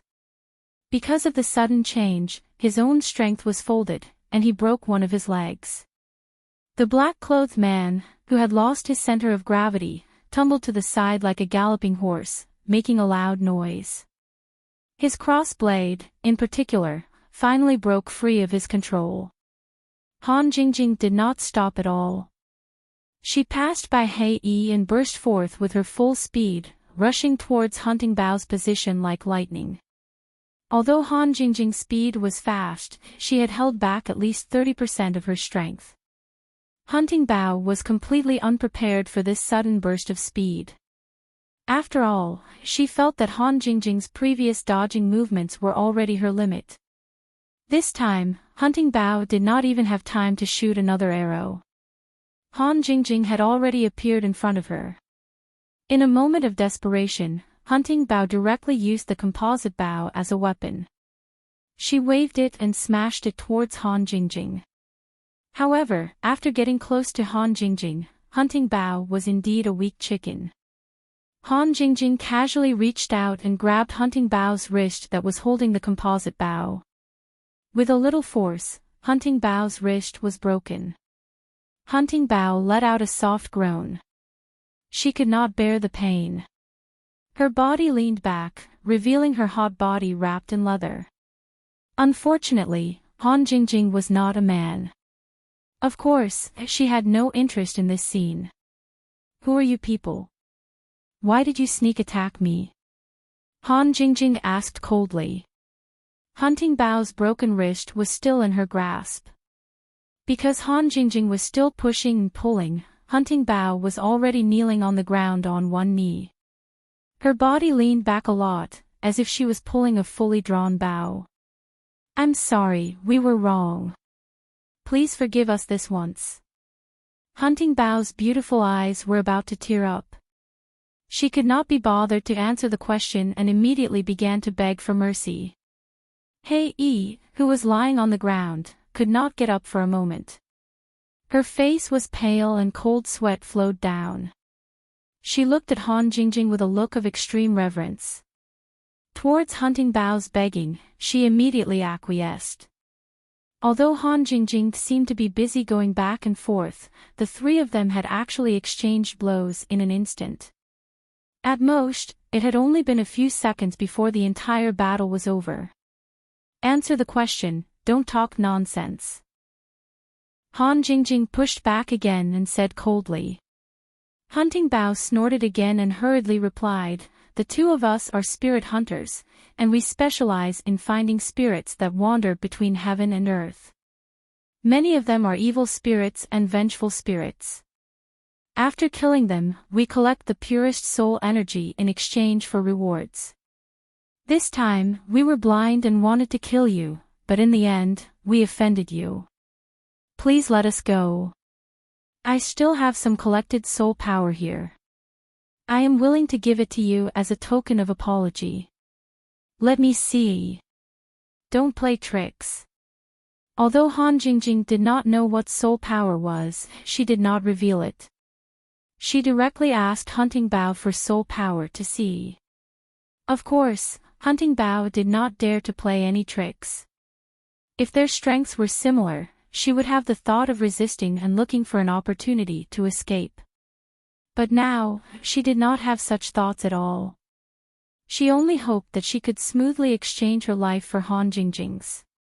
Her other unrestrained hand quickly took out a jade bottle from a small pouch on her waist. She handed it to Han Jingjing and said, "This is my soul-gathering bottle. All the collected soul power is in here." Han Jingjing extended her hand and took it. She released her divine sense and scanned it. There did not seem to be any mechanism. Furthermore, when her divine sense entered the jade bottle, Han Jingjing felt that her primordial spirit was incomparably comfortable. Her thoughts were also much clearer. It seemed like this was really a good thing. Chapter 57-47. Letting go of Hunting Bao's broken wrist, Han Jingjing didn't have the intention to kill them. She flashed to Black Shirt's side and looked at him with a smile. Black Shirt sighed. He knew that he had suffered a great loss today, but who asked them to come to him? Now if he wanted to live, he could only beg for Han Jingjing's forgiveness. Without saying much, Black Shirt also took out his soul collection bottle and gave it to Han Jingjing. Han Jingjing didn't know how much soul power was in these two bottles, but it was at least half. Her intuition told her that these two bottles of soul power would definitely be helpful to Lin Yi's current situation. I'll give you these soul power. Is this the end of the matter between us? Black Shirt asked gloomily. Although the small bottle was only the size of a thumb and it was still half full, if these things were sold, they could be exchanged for millions of euros. Now that they were given to Han Jingjing for nothing, it would be strange if he was in a good mood. Han Jingjing glanced at Black Shirt faintly. Her divine sense scanned the small bag of Hunting Bao and him twice. After confirming that they didn't have any extra soul power, she didn't say anything more. How do I use this thing? Han Jingjing asked casually. Although she could roughly deduce it, it was better to be safe since it was related to Lin Yi. If these two dared to lie and harm Lin Yi, Han Jingjing didn't mind coming to Europe to turn them upside down and kill them. Black Shirt said straightforwardly, "It's more complicated for ordinary people, but there's no taboo for a soul body like you. As long as you come into contact with it, you can absorb the soul power to strengthen your own soul. Many evil spirits and resentful spirits actually need to strengthen their soul power to constantly kill people. Have you deliberately killed people and then extracted the soul power of the living after they died?" Han Jingjing suddenly asked. If these two people did the same, they were no different from evil spirits. Black Shirt shouted angrily, "We are noble spirit hunters. How could we do such a despicable thing? You should apologize to us for your ignorant words and deeds." Black Shirt. Hunting Bao walked over slowly and quickly interrupted him when he heard this. This guy really dared to say anything. Didn't he know that their lives were in the hands of others? If Han Jingjing became angry because of this, wouldn't all that soul power be wasted? Hei Yi also realized that he was impulsive. He laughed dryly and said, "Forget it. Since you don't know these things, I can't blame you. Remember not to say such things casually in the future." If Lin Yi was here, he might have started interrogating if there was any more soul power. Lin Yi was never polite to people who offended him first. However, Han Jingjing's personality was much kinder, so she didn't continue to question him. Of course, Han Jingjing was also wondering if she had more soul power. If the soul power she had wasn't enough for Lin Yi, she would definitely come back to search for more. Therefore, she wouldn't kill these two people, but it was necessary to leave some marks. Han Jingjing quietly placed 2 secret divine sense imprints on Black Cloak and Hunting Bao's bodies. This was one of her few methods, and she had only figured it out because of her research needs. With these 2 divine sense imprints, she could find the 2 of them at any time if she needed them. If she didn't need them, it didn't matter if she never met them. "Do you have a car?" There weren't many people in this small town. Moreover, it was working hours during the day, so there were very few people here. However, the commotion from their fight wasn't small. Han Jingjing already wanted to leave. In addition, the power behind Johansson was also looking for Han Jingjing. If she wanted to avoid trouble, she couldn't waste any more time. Hunting Bao hurriedly nodded and said, "We do, but we only have 1 car. If you want to go somewhere, can we send you there?" It was clear that Hunting Bao didn't want to give Han Jingjing another car for free. Moreover, sending her to the place she wanted to go might allow her to better understand Han Jingjing's background. "Okay, hurry up and drive the car over." Han Jingjing was well aware of Hunting Bao's thoughts and didn't bother to expose her. It was more important to leave this place as soon as possible. Seeing the injury on Hunting Bao's hand, Han Jingjing reached out and grabbed her hand, startling her. "Let me treat you." "Don't move," Han Jingjing said faintly. She directly twisted and closed Hunting Bao's wrist. Originally, she was being merciful. She didn't really break Hunting Bao's bones. It was just a dislocation. After restoring it, it was more than half healed. As for the injury on Black Cloak's leg, it was slightly more serious. Fortunately, it didn't affect his movements. Since they were going to take a car, it didn't matter. Soon, Hunting Bao drove an ordinary car. After Han Jingjing and Black Cloak got in, they left Ostall and drove in the direction of Blue Rice. On the road out of the town, there were some people in black suits checking the leaving cars. However, when they saw Black Cloak and Hunting Bao's car, they didn't stop them at all.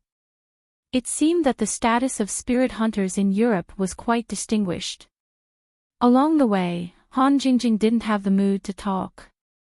She was thinking about Lin Yi. Han Jingjing didn't say anything. Black Cloak and Hunting Bao didn't dare to say anything.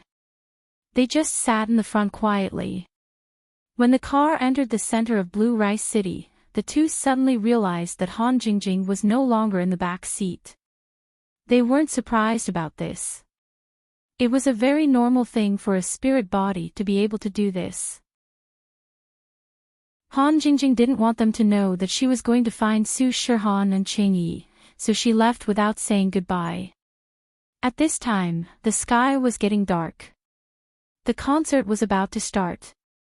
Han Jingjing sneaked into the venue and went to the backstage to find Su Shihan. She should have called first, but Johansson's phone was already thrown away by Han Jingjing. As for Black Cloak and Hunting Bow, Han Jingjing wouldn't borrow their phones. Since she was already here, she might as well go and find them. The fans of Blue Rice were very passionate. They didn't complain because of what happened last time. On the contrary, they were even more popular than last time. Han Jingjing just wanted to say that the population of Europe was actually quite big. After a few turns, she came to the backstage.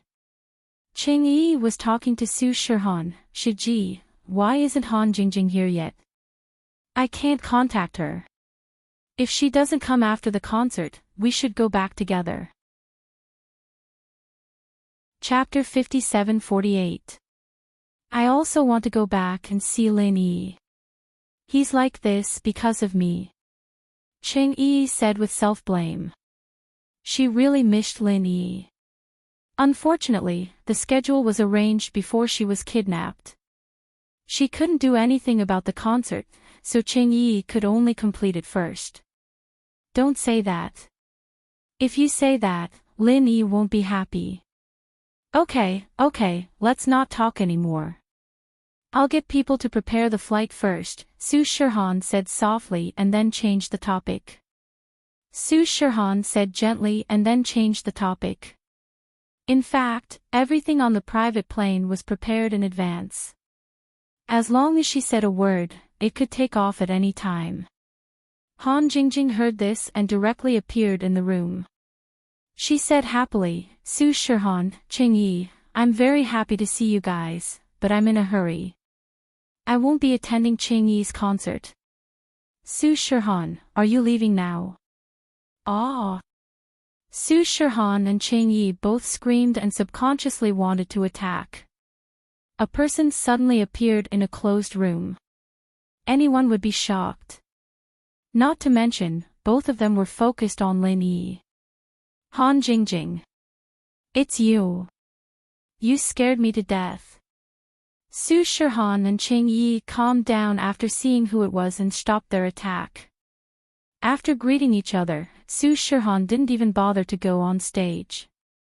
She directly nodded to Qing Yi as a farewell and then pulled Han Jingjing to the rooftop of the stadium.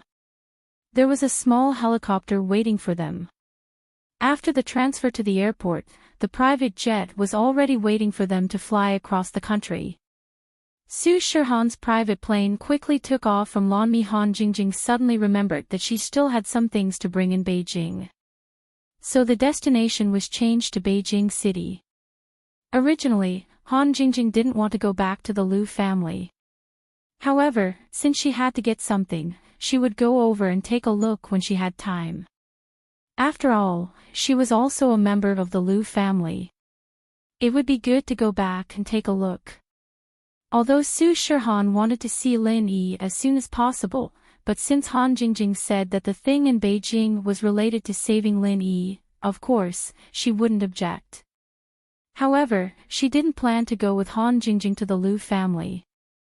It wasn't suitable for her to go with them. Since she had decided to go back, Han Jingjing informed House Liu beforehand.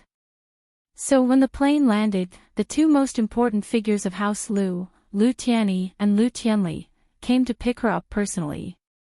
There was also the pillar of the younger generation, Han Jingjing's brother Liu Xiaoqiao. Uncle, Dad, and little Chow, why are you all here? Seeing that her family had come to pick her up, Han Jingjing was naturally very happy, and a sincere smile appeared on her face. Jingjing, it's been a while since we've seen you. Of course we had to come see you as soon as we heard you were coming back. Tianyi said with a bright smile as he walked up to Han Jingjing and gave her a light hug. Lu Tianyi knew very well that if it wasn't for Han Jingjing's foresight, House Lu might not have been able to get on Lin Yi's ship.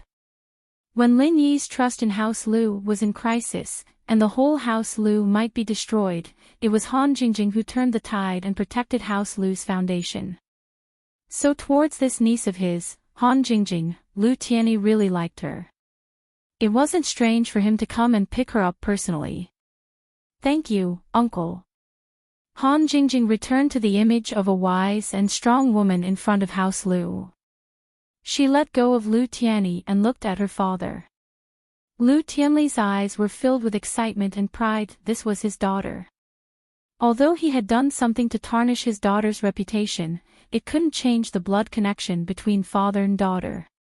"Father." Han Jingjing walked up with a smile and hugged Tianyi. Seeing Tianyi's spirit, Han Jingjing knew that he had truly turned over a new leaf, and this made her very happy. "Jingjing, Daddy missed you a lot." Tianyi hugged Han Jingjing, his eyes reddening. After all, this was his daughter, and he wouldn't be able to see her for a few years. It would be a lie to say that he didn't miss her. "Daddy, Jingjing missed you too." Han Jingjing's eyes reddened as well. The person she worried about the most in the common world was her father. Luckily, Tianyi was doing well this time, and it made her feel much better. "Sis. There's still me." Lu Xiaoqiao giggled as he pointed at himself and opened his arms. Han Jingjing, of course, gave him a big hug as well. She smiled. "Xiaoqiao, you're finally not that nerdy otaku anymore. I can finally relax. Otherwise, I'll be worried that you won't be able to find a wife if you're always like that." This was, of course, a joke. Lu Xiaoqiao was handsome and knowledgeable, but even if he was ugly and deformed, as long as he had the halo of being the young master of House Lu, the number of women who wanted to marry him would be enough to line up from the Lu house's gate to the suburbs of Yanjing. The family chatted for a bit before getting into the car. Lu Xiaoqiao drove himself, and Lu Tianyi and Lu Tianyi talked with Han Jingjing. This was definitely a treatment that only a minister or above could enjoy. "Grandpa, how's your body?" Han Jingjing asked about Elder Lu and learned that the old man was in good health, but he didn't care about politics anymore. He wasn't in Yanjing at the moment either, but had gone to the south to recuperate. Lu Tianyi and the other juniors would make time to visit him every week, so the old man wouldn't feel lonely. Han Jingjing nodded. "So Grandpa went to the south. Then let's not go home, let's go to the company. I need to get some stuff, and then we'll go to Songshan." "So urgent?" Lu Tianyi said, surprised. His daughter rarely came back for a few years, and he didn't want to miss this reunion. "Yeah, some things are more urgent. I'll come back after I'm done." Han Jingjing guessed that House Lu didn't know about Lin Yi's coma yet, so she didn't say it out loud. Lin Yi had enemies in the common world, and it wouldn't do Lin Yi any good if the news got out. Han Jingjing, of course, knew the gravity of the situation. "Are you going to find brother-in-law? He came here once before." Lu Xiaoqiao didn't turn back, but his guess was pretty close. Han Jingjing's heart warmed. Lin Yi still remembered to visit House Lu for her, which meant that he had a place in his heart. She wanted to go back to Songshan to see Lin Yi as soon as possible. Chapter 57-49. If Han Jingjing was going to look for Lin Yi, then Tianyi wouldn't have a problem. Thinking of Fan Jian, he wanted to plead for him. Han Jingjing frowned. Of course she knew who Fan Jian was. In fact, she didn't have much of a good impression of this cousin of hers. He was just a spoiled brat, trying to distance himself from House Lu before even asking for their help when House Lu was in trouble. Now that House Lu was rich, he was rushing to help them. This type of person would never be welcomed anywhere. "Dad, why did you bring him up?" Han Jingjing asked curiously. It was rare for the family to get together, and bringing up someone like this would only waste time and affect their mood. Tianli laughed. He's your cousin after all. He seemed to have offended Lin Yi before. If there's a chance, you should apologize for him in front of Lin Yi. It's not a big deal, it's all for your mom's sake. Lu Xiaoqiao, who was driving, curled his lips in disdain. If it weren't for his sister, he would have beaten that Fan Jian up. But since Tianli was talking, he didn't want to interrupt. Han Jingjing couldn't be bothered to ask how Fan Jian offended Lin Yi. With Lin Yi's level, there was no way he would care about a small fry like this. Even Han Jingjing herself didn't care about this Fan Jian. Alright, I'll mention it when there's a chance. Han Jingjing said half-heartedly. The main thing right now was to wake up Lin Yi. As for Fan Jian, she'll think about it when he remembers. Tianli didn't really care about Fan Jian either. If it weren't for the fact that Fan Jian had come to him crying and begging for mercy, he wouldn't have mentioned this guy when he saw his daughter. Offended Lin Yi. Even if Lin Yi was his son-in-law, he wouldn't dare to offend him at all. Fan Jian was the one who did this to himself, so who could he blame? Soon, the car arrived at the Lu Group skyscraper. It was already night, but the most important people of House Lu were already here. The employees who had been notified were naturally waiting respectfully in the parking lot. Han Jingjing didn't mind at all as she waved her hand to dismiss them. She then took the elevator to the top floor. Her office was still the same. In the beginning, this was Tianli's office, and after she took it over, it became hers. It was precisely because of this that Tianli had the chance to steal the information from the safe, but after Han Jingjing handed the company back to Tianli, this place was left empty by Tianli. Other than cleaning work, no one was allowed to enter. As for Lu Tianli himself, he found another room to use as his office, and so when Han Jingjing came in, she realized that it was exactly the same as before. Even the position of the furniture on the desk was exactly the same. Jingjing, I always thought that you would come back to take over the company, but I also know that you don't care about our family business at all right now, and you don't have the time to take care of the company either. But I'll always keep your office, you can come back and use it whenever you want. Tianli said with a smile after following Han Jingjing in. Han Jingjing was a little touched. She smiled. Thank you, Dad. In that case, I still have some of my old trinkets. Of course, none of them have been touched. I'll break the hands of whoever dares to take them. Tianli laughed. Han Jingjing didn't waste any time. She went into the room and opened the safe. There weren't any important documents related to the company in here, since she'd handed them all over to Tianli. What was left were the instruments and tools that Han Jingjing used for her research. Han Jingjing didn't bring anything other than a soft armor back from Sky Island. If she wanted to wake up Lin Yi, these things would be very useful. She could go buy them at the last minute, but things that she was used to would be more convenient. There were also some things that should be in the villa beside the school, but the things there were more or less the same. It wasn't as comprehensive as this place, so there was no need for her to come back. Alright, I've got everything I need. I just wanted to come back to see you guys. Since you're all here, I don't need to go home. I'll come back to see you guys after I'm done with my business in Songshan. Han Jingjing was also very straightforward. She was ready to go back to the airport as soon as she got her things. They didn't know what happened in Songshan, but seeing how hurried Han Jingjing was, Lu Tianyi and the others couldn't really say anything. It was something that concerned Lin Yi, and no matter how small it was still a big deal. They all knew that. Jingjing, why don't I go with you? Maybe I can be of some help. Lu Tianyi asked after some thought. No matter what, going to Songshan wasn't a bad thing. Han Jingjing shook her head. No need, you guys can't help much anyways. Let's talk about it when I come back. Alright, you guys don't need to send me to the airport, just get someone to drive me. Sis, I'll be your chauffeur today. Lu Xiaoqiao said with a smile. Ever since he was young, Han Jingjing was the closest to him. Naturally, Han Jingjing wouldn't reject him. She nodded in agreement. Lu Tianyi and Lu Tianli didn't want to be separated from Han Jingjing just like that, and so they decided to go with her. Han Jingjing's words were wasted. Lin Yi had told them about Han Jingjing's situation on Tianjia Island, but it was better for Han Jingjing to tell them personally than Lin Yi. And so, the way back to the airport became Han Jingjing's Tianjia Island trip report.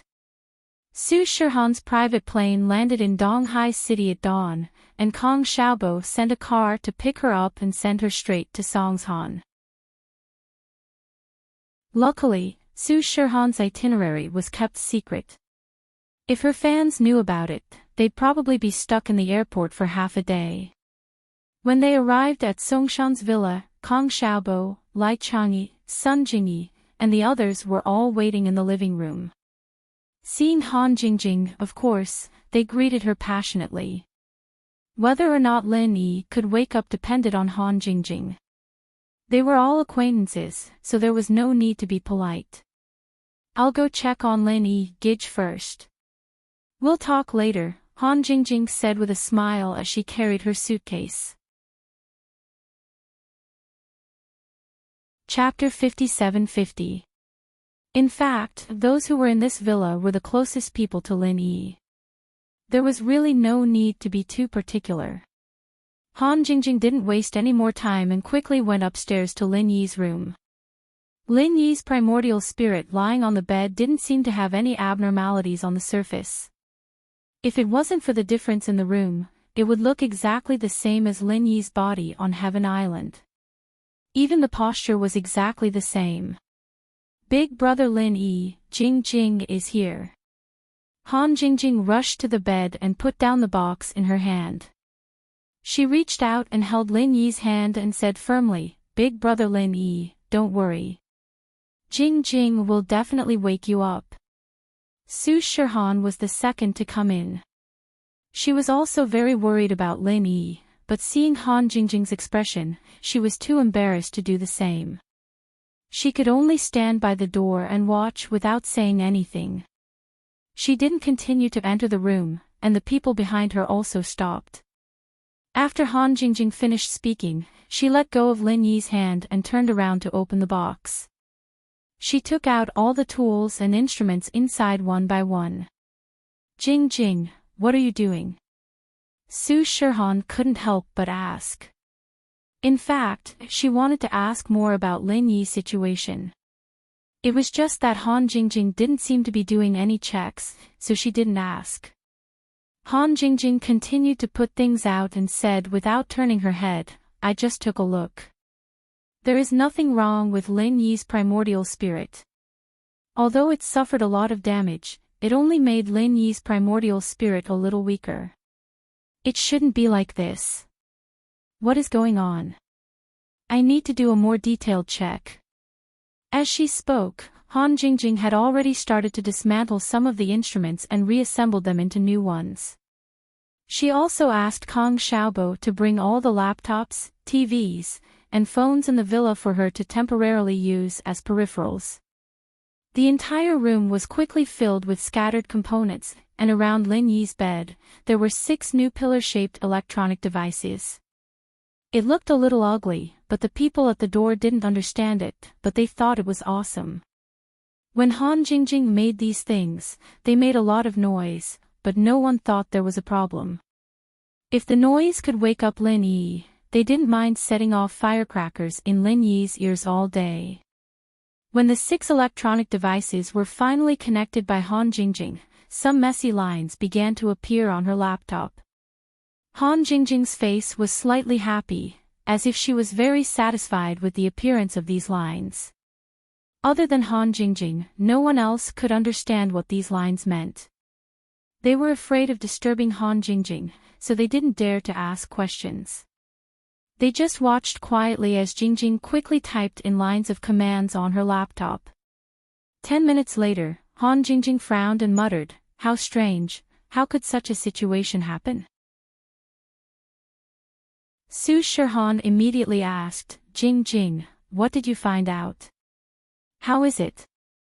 Han Jingjing scratched her head and showed a cute expression, "I'm not too sure. Lin Yigi's situation is not easy to describe, so it's a little strange. Everyone was going crazy." Didn't that mean she didn't say anything? How strange was it? Why was it not easy to describe? Han Jingjing seemed to feel that it was not appropriate for her to say this, so she thought about it and continued, "Let's put it this way, Lin Yigi's primordial spirit indeed suffered a very serious injury.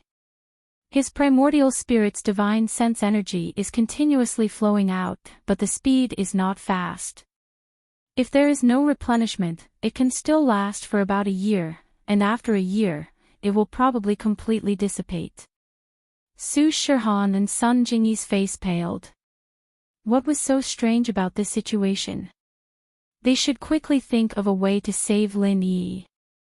"Jing Jing, is there any way to stop this energy from flowing out? Not to mention a year, even if it's just a month, the damage to Lin Yi is very big, right?" Sun Jingyi was born in a medical family, so she was very sensitive to this aspect. Han Jingjing said that Lin Yi can last for a year before it completely dissipates, which means that with each passing day, Lin Yi's injuries would worsen. A month was already very scary. Han Jingjing nodded. "This is the strange part, Lin Yigi's primordial spirit is losing energy, but on the other hand, there is energy coming in to replenish it. It feels like Lin Yigi is cultivating on his own, but the effect isn't very good, just barely enough to keep up with the consumption." Sun Jingyi breathed a sigh of relief. This Han Jingjing was panting while talking, it really scared her. Then, could it be that Lin Yi's cultivation isn't enough to make up for the loss of energy, so he can't wake up? Didn't he have experience in self-healing before? Maybe it's the same this time. Su Shihan guessed uncertainly, but there was a hint of truth in it. "Maybe so," Han Jingjing said casually, only she understood that Lin Yi's primordial spirit was different from his physical injuries. His magical qi might not be of much help to the primordial spirit's injuries. But Su Shihan's words gave Han Jingjing some ideas. Since Lin Yi's energy loss and replenishment were in a balanced state, maybe increasing the replenishment would give Lin Yi a higher chance of waking up. As for how to increase Lin Yi's energy replenishment, Han Jingjing also had a plan. She prepared 6 cylindrical electrical appliances. After some slight changes, she could form a device similar to a spirit gathering array, but this device didn't gather spiritual qi, but soul power. This was the inspiration from the 2 European spirit hunters. Since there were countless people dying every day in this world, the soul power left behind by their souls before they disappeared, if no one collected it, it would drift between heaven and earth, and after a long time, it would completely disappear. Since this was the case, why not make a device to collect this soul power for Lin Yi's use? A genius like Han Jingjing, of course, wouldn't be like the European spirit hunters, using weapons to fight with souls to collect soul power. She had 2 soul-gathering bottles. Using this as the foundation, it was very easy to make a device similar to a spirit-gathering array. Chapter 57-51. The amount of soul power in the 2 soul-gathering bottles added up was a little more than a whole bottle. They weren't sure if it was an illusion, but everyone felt that Lin Yi's primordial spirit seemed to have solidified a little. It should be the effect of the soul power. Han Jingjing felt it for a moment, and her heart was a lot more assured. She immediately started to modify the equipment, and very quickly, with the 2 soul-gathering bottles as the core, she completed the special spirit-gathering formation. Although there wasn't a lot of soul power floating around in Songshan City, these strands were equivalent to the last straw that broke the camel's back. It directly broke the balance of consumption and replenishment for Lin Yi, and the balance began to tilt in the direction that was advantageous to Lin Yi. Han Jingjing secretly let out a sigh of relief. This method was really effective, and there was also an unexpected harvest. The dissipated energy from Lin Yi's primordial spirit was mostly recovered by the spirit gathering formation, and once again became replenishment for Lin Yi. This was equivalent to forming a virtuous cycle, and the effect was even more powerful. If this was the reason why Lin Yi was unconscious, he would probably wake up soon. If it was someone with a wicked heart, they might have started a massacre in Songshan City, and seized the opportunity to collect soul power.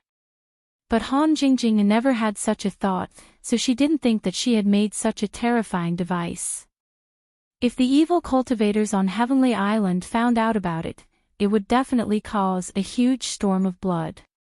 In the space of the jade, Lin Yi suddenly opened his eyes in surprise. He suddenly felt that his primordial spirit's cultivation speed suddenly increased. He didn't know what happened, but this change was quite gratifying. Not only that, Lin Yi also felt that the space of the jade seemed to have a trace of energy that was beneficial to the primordial spirit's cultivation, and this wasn't the original spiritual energy in the space of the jade. Zhao Lao, what's going on? Could it be that the space of the jade has changed? With that mutated dragon Languza following him all day, it was no wonder that Lin Yi's first thought was that the space of the jade had changed. The result was naturally a merciless laugh from Zhao Yazi. Kid, did you become stupid from cultivating? Even if you changed, the space of the jade can't change. Don't think about those useless things, hurry up and cultivate. Actually, Zhao Yazi knew that the extra energy was soul power, but he didn't point it out to Lin Yi, because Zhao Yazi didn't know where the soul power came from. Since Lin Yi's consciousness couldn't go out, Zhao Yazi also couldn't investigate the situation outside. Soul power was the power of a person's soul. It would only leak out after a person died. A normal person could only have a small amount of soul power. Don't look at the small amount that entered the space of the jade, it was at least a dozen people's worth of soul power. Because he knew this, Zhao Yazi purposely hid it. The most important thing now was to connect Lin Yi's primordial spirit with the primordial spirit in the outside world. Everything else wasn't important. It didn't matter if someone was trying to save Lin Yi, since Zhao Yazi couldn't do anything to stop it, he just needed to let Lin Yi cultivate without any burden. At the same time, in the second central base in the outskirts of Songshan, a naked woman floated in a giant glass culture tank. Her head was connected to hundreds of tiny wires, hidden in her long hair. It was almost impossible to see if one didn't pay attention. Jiang Wen, Kong Xiaolong, and the others were all here. Their eyes wandered around the perfect body of the woman, but they didn't dare to show any perverted expressions. The woman's name was Lan Xiaoru, and there were surveillance cameras everywhere in the base. It wouldn't be good if Lan Xiaoru came looking for trouble. Memory implantation complete. Clone body fusion complete. Activated. A stiff electronic voice announced emotionlessly. Following that, the tiny wires left Lan Xiaoru's head, and the culture fluid in the culture tank was slowly emptied. When the water level was lower than Lan Xiaoru's head, she slowly opened her eyes. Her beautiful eyes flashed with a trace of confusion, but it quickly cleared up. Evidently, the fusion of memories had worked, and she was completely awake. As the water level dropped, Lan Xiaoru's body slowly stabilized on the ground. The glass culture tank's sealed door silently sprang open, and Lan Xiaoru walked out confidently, without the slightest shyness or concealment. The first thing Lan Xiaoru said when she walked out wasn't asking for clothes. She asked coldly, "Is Lin Yi dead?" Jiang Wen waved his hand, and the two girls on the side immediately put the clothes on Lan Xiaoru. Jiang Wen bowed and said respectfully, "Respected Miss Lan, congratulations on your new life. I'm just a clone. What new life can I have? Are you cursing my original body to die?" Lan Xiaoru glanced at Jiang Wen coldly and humphed, "Is Lin Yi dead or not?" Jiang Wen didn't expect his flattery to backfire, but he didn't dare to show any dissatisfaction.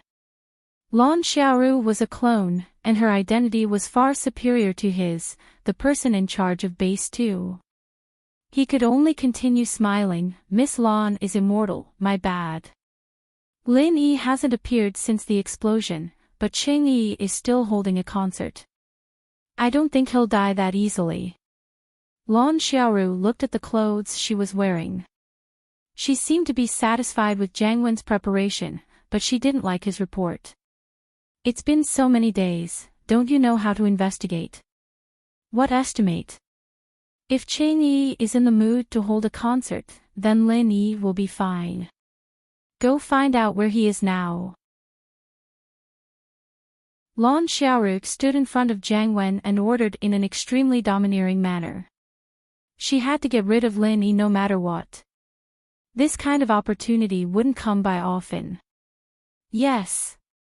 Actually, I've already arranged for people to investigate Lin Yi's whereabouts. It's just that I've been focusing on reviving you these days, so I've neglected it. I'm sorry. Jiang Wen lowered his head and apologized. He knew Lan Xiaoru's personality very well. Going against her would never do him any good. As expected, Lan Xiaoru's expression softened a little when she heard Jiang Wen's words. She nodded. Very good, you've done well. From today onwards, Jiang Wen, you're the commander-in-chief of the common world. You'll be in charge of everything. Chapter 57-52. Lan Xiaoru waved her hand and said, I'll leave the matters of the secular world to you. My position is the chief scientific advisor. In the future, I will focus on improving the technological strength of the center of the secular world, so I don't have time to pay attention to these matters. You are a talent, and we have been observing you for a long time. It's time for you to come out and take charge. Naturally, Jiang Wen thanked Lin Yi again and again with a face full of gratitude, but the two of them knew very well that this decision was made because the center's power in the common world had suffered quite a bit from Lin Yi's repeated attacks. There really wasn't anyone other than Jiang Wen who had the qualifications and experience to be the commander of the common world. Lan Xiaoru finished with Jiang Wen and turned to look at Zhao Long. The glasses doctor was killed by that traitor Dofeng, and he didn't leave a DNA sample, so there's no way to clone him. But the glasses doctor is a precious talent of the center, and there's a backup of his memories. I need to raise a young scientist to inherit the doctor's memories. Do you have any suggestions, head commanderin? Xiaolong's heart pounded furiously. Lan Xiaoru was talking to Jiang Wen, but her eyes were on Xiaolong. This wasn't even a hint, it was a blatant statement. He wouldn't be Xiaolong if he didn't get it. Xiaolong had already analyzed the pros and cons of this in a split second. Inheriting the glasses professor's memories would very likely cause him to lose his personality, but if that were the case, Lan Xiaoru wouldn't need to choose Xiaolong at all. She could have just picked a random young man. Since Lan Xiaoru had her eyes on Xiaolong, it was most likely because of his talent. After all, he was a young and promising doctor, and he was known as a genius.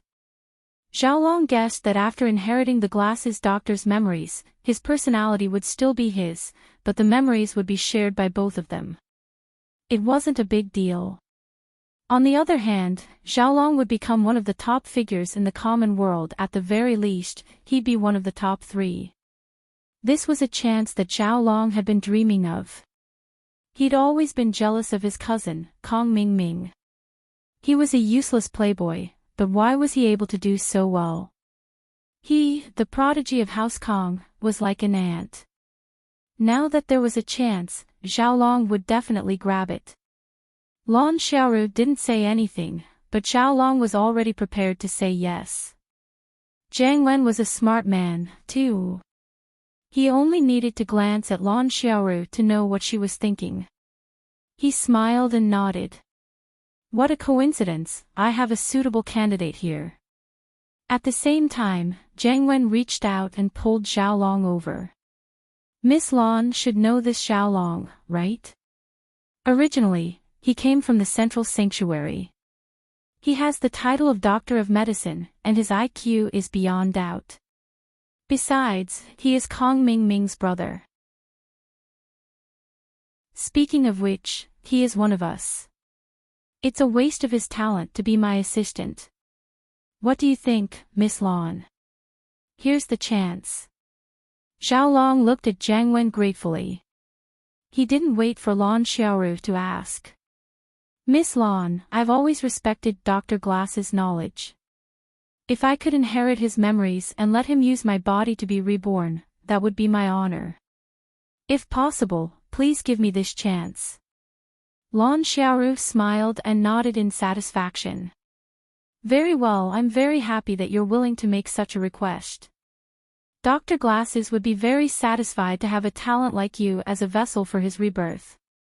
Then it's decided. Prepare the memory inheritance immediately.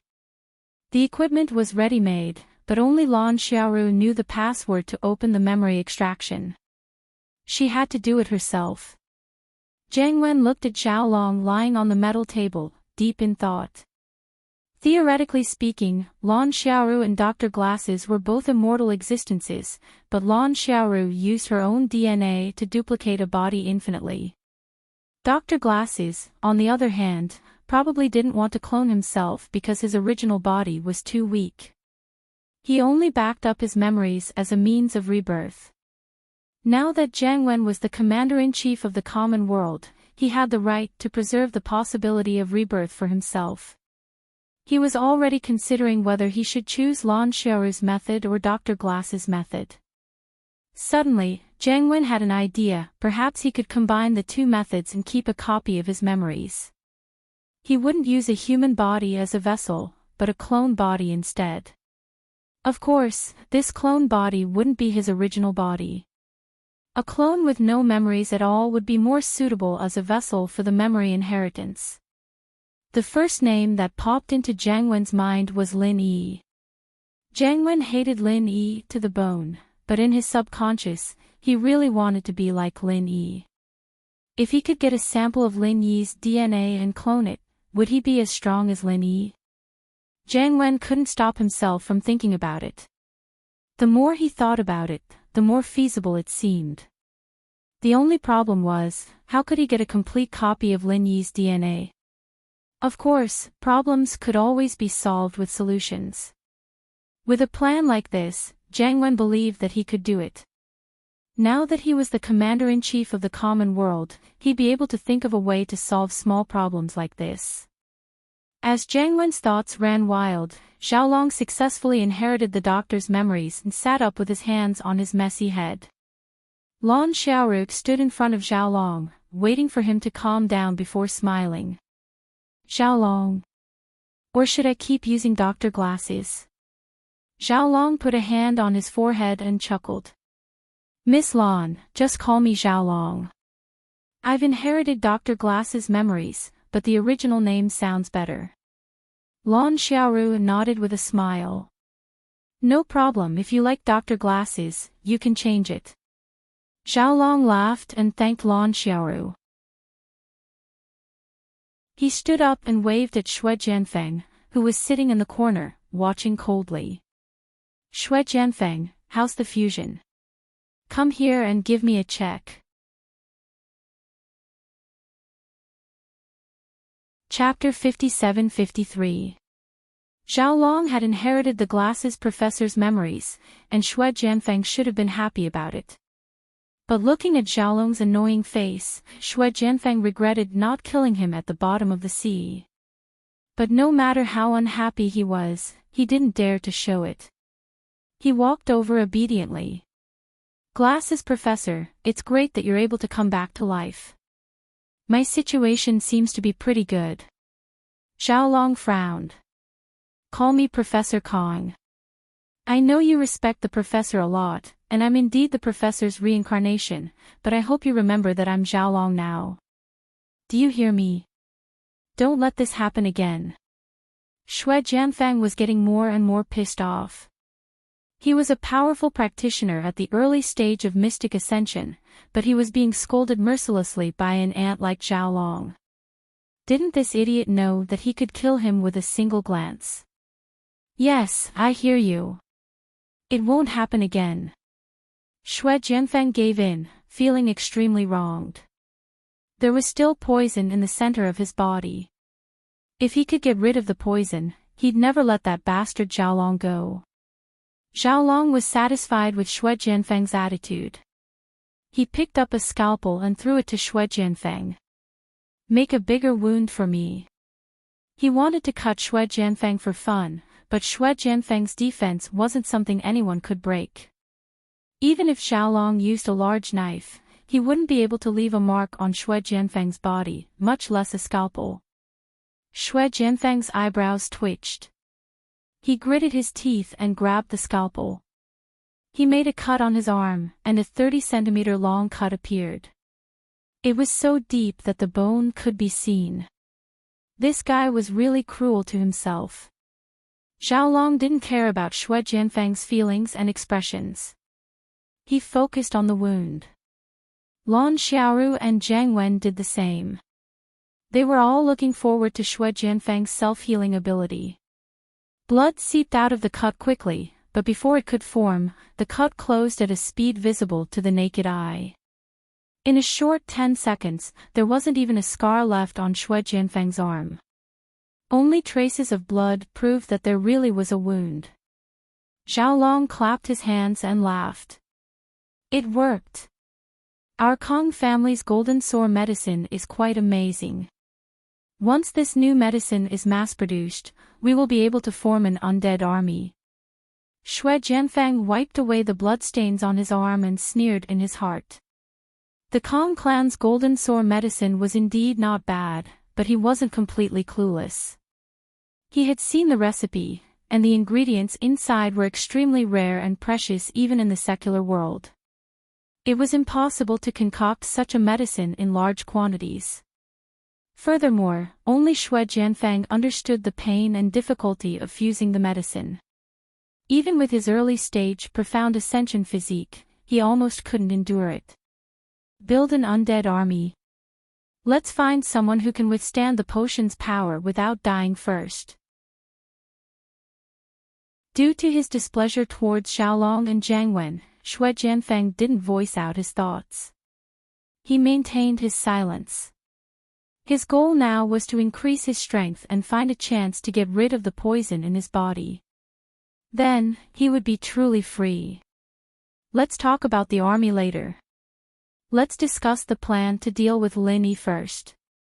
If Xue Jianfeng could finish the fusion earlier, perhaps the sacred base wouldn't have been destroyed. But it doesn't matter, it's just a base. As long as we can kill Lin Yi's Yuan Shin, everything will be worth it. Lan Xiaoru couldn't forget about killing Lin Yi. After seeing Xue Jianfeng's performance, she immediately made arrangements to deal with Lin Yi. Zhang Wen quickly found someone to ask about the results of the investigation. Fortunately, there was the latest feedback. As the chief commander, he didn't seem so useless. Miss Lan, Lin Yi still hasn't appeared. But our people said that there are many people gathered in Lin Yi's villa in Songshan. Perhaps Lin Yi is hiding there to heal. Why don't we just kill them all? Even if Lin Yi isn't here, killing a few of his lackeys would be good too. Zhang Wen suggested passionately. In fact, he wanted to take advantage of the fact that a master like Xue Jianfeng was here to snatch the unconscious Meng Yao. Normally, Zhang Wen wouldn't dare to do this. The lackeys under Lin Yi were very strong. They weren't people he could mess with. But now, it was different. He didn't use the power he had. Lan Xiaoru sighed. Lin Yi hasn't appeared yet. It's very likely that he went back to Sky Class Island. After all, he's just a primordial spirit. If he's injured too heavily, he'll just disintegrate and return. It seems that I'll have to contact the main body on Heaven Island to confirm. Chief Commander An, Have someone continue to monitor the villa from the outside and then install some monitoring equipment in the surroundings. Keep me updated. Yes, Miss Lawn. I'll give the order right away. Jiang Wen didn't say anything else. He immediately went to inform his men. Lan Xiaoru also sent a letter to Sky Class Island to ask about Lin Yi through the special channel of the center. One day later, Sky Class Island replied. They said that after investigation, Lin Yi's main body was still unconscious. This meant that Lin Yi's Yuanshan hadn't returned. It was still in the common world. It might be because it was injured too badly. After getting the letter, Lan Xiaoru slammed the table excitedly. This is a chance. This is a once-in-a-lifetime opportunity. We must seize it. Chief Commanderin, immediately let your men connect the signal of the surveillance equipment here. We need to carefully observe the situation in this villa. We must make sure that Lin Yi is inside and kill him in one blow. For Lan Xiaoru, Lin Yi was the only one she needed to pay attention to. As for his men and women, they weren't important at all. Before Lin Yi died, she wouldn't touch those people easily. Once Lin Yi died, it would be easy to deal with them. So now Lan Xiaoru must make sure that Lin Yi was in the villa. Then, she would launch a thunderous strike and kill Lin Yi completely. Xue Jianfang sat on the sofa indifferently, as if nothing had anything to do with him. In fact, if they wanted to investigate the villa, it was a very good plan to let Xue Jianfang sneak in. However, Lan Xiaoru didn't want to alert the enemy, so she didn't use it. Xue Jianfang also wouldn't take the initiative to bring it up. Although he and the guys in the center had the same position on killing Lin Yi.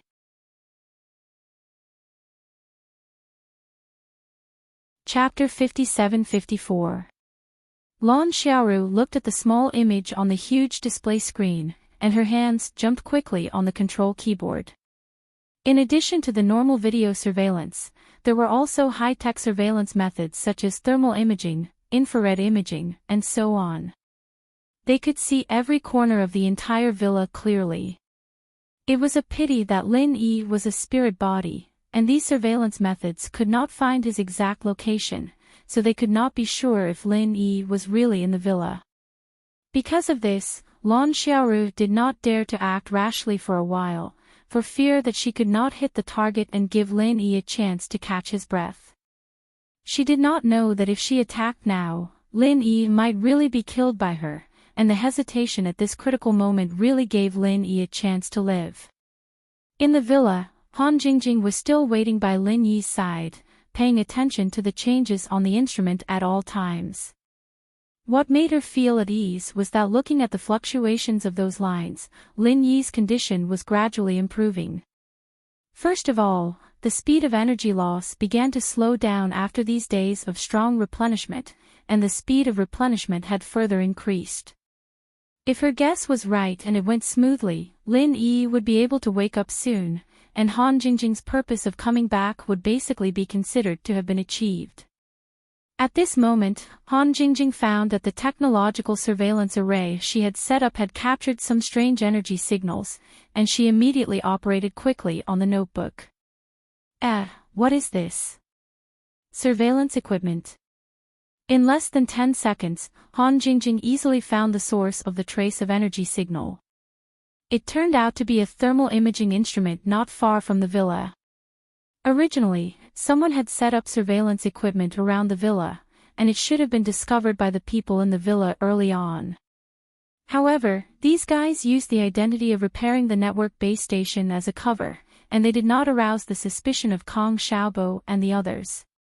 They openly installed all kinds of surveillance equipment around the villa. When it came to combat experience, all the people in this villa added up would not be comparable to Lin Yi. Han Jingjing was also a little speechless. If it were not for this surveillance tool discovering a trace of abnormal energy, she would not have paid attention to what the people outside were doing. I'd like to see who is so concerned about my big brother Lin Yi. Han Jingjing snorted, and immediately began to reverse track on the notebook, trying to find out where the signal was flowing to. Han Jingjing's genius was not only manifested in research and manufacturing various inventions. In fact, she used to be one of the top 5 hackers in the world, and her technical strength was not inferior to the unconscious Tu Ran. It was just that no one knew her identity, and she only appeared occasionally for fun, so she was not known. Although she had not been in the secular world for a few years, Han Jingjing's skills had not fallen behind. Instead, they had become even more powerful. It was likely that she had set up her own security defenses and cracked the invasions on Heaven Island.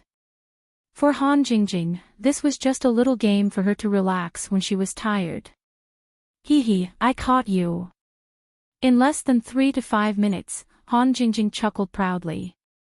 This was much simpler than the security protection she set up herself. Lan Xiaoru did not expect that the surveillance equipment would be tracked by Han Jingjing. In fact, Lan Xiaoru's technical strength was not inferior to Han Jingjing's, but Lan Xiaoru never considered that the people in the villa would discover and track her, so she did not set up too complicated defenses. The few firewalls were set up by Lan Xiaoru out of habit. It was enough for ordinary hackers, but for Han Jingjing, it was completely useless. This time, not only did she find the source of the signal, but Han Jingjing also silently followed the video signal and invaded the center's system. It was rare for them to open a receiving port. If Han Jingjing did not make good use of it, it would be a waste of their hospitality. Center. I knew it. Let's see where you can run now. The screen in front of Han Jingjing was densely packed with confidential information from the center's central computer. Even Han Jingjing's beautiful big eyes showed a fanatical look. The hard disk space is not enough. Damn it. Han Jingjing muttered and quickly pulled another computer on the side. After connecting it quickly, she continued to copy the center's database. Taking advantage of this time, she also observed Lin Yi's situation. It was still developing in a good direction, so Han Jingjing continued to control the center's central computer. With the highest control authority, Han Jingjing could copy the center's confidential information without any scruples. Originally, she wanted to delete all the information after copying, but doing so was likely to be discovered by the people in the center, so Han Jingjing maintained extreme caution. She only copied it, and did not act rashly. Suddenly, the name of a project caught Han Jingjing's attention, Spirit Incinerator. This name was obviously targeted at Brother Lin Yi. How could Han Jingjing let it go? She immediately secretly looked at this file first. To her surprise, the research project was still in progress, and the information was constantly being updated. To put it simply, Han Jingjing was on a live broadcast. Spirit Incinerator was based on the super flame researched by the Glasses Doctor in the center's Sacred. It was a simplified device that made it easier to carry around, but the power of the flame in a unit wouldn't be reduced at all. The Glasses Doctor's memory had been passed on to Xiaolong, so this project was now under Xiaolong's management. Lan Xiaoru also helped solve some of the problems, which made the research progress quite fast. Han Jingjing was secretly shocked as she watched. Sure enough, she wasn't the only genius in this world. The guy who developed the primordial spirit incinerator was an extremely intelligent existence. Han Jingjing felt that he wasn't much inferior to her. Of course, now wasn't the time to be amazed by the opponent's strength. Seeing that the spirit incinerator was about to be completed, Han Jingjing felt that she should do something, but she didn't know what to do yet. It wasn't that Han Jingjing didn't have a plan, but there was more than one action she could take, and she didn't know which one was the best. Brother Lin Yi, you're really lucky. Luckily it was Jing Jing who came. If the other sisters came, they wouldn't be able to discover the central plot. Knowing that Lin Yi's condition was improving, Han Jingjing's mood improved as well. She couldn't help but praise Lin Yi.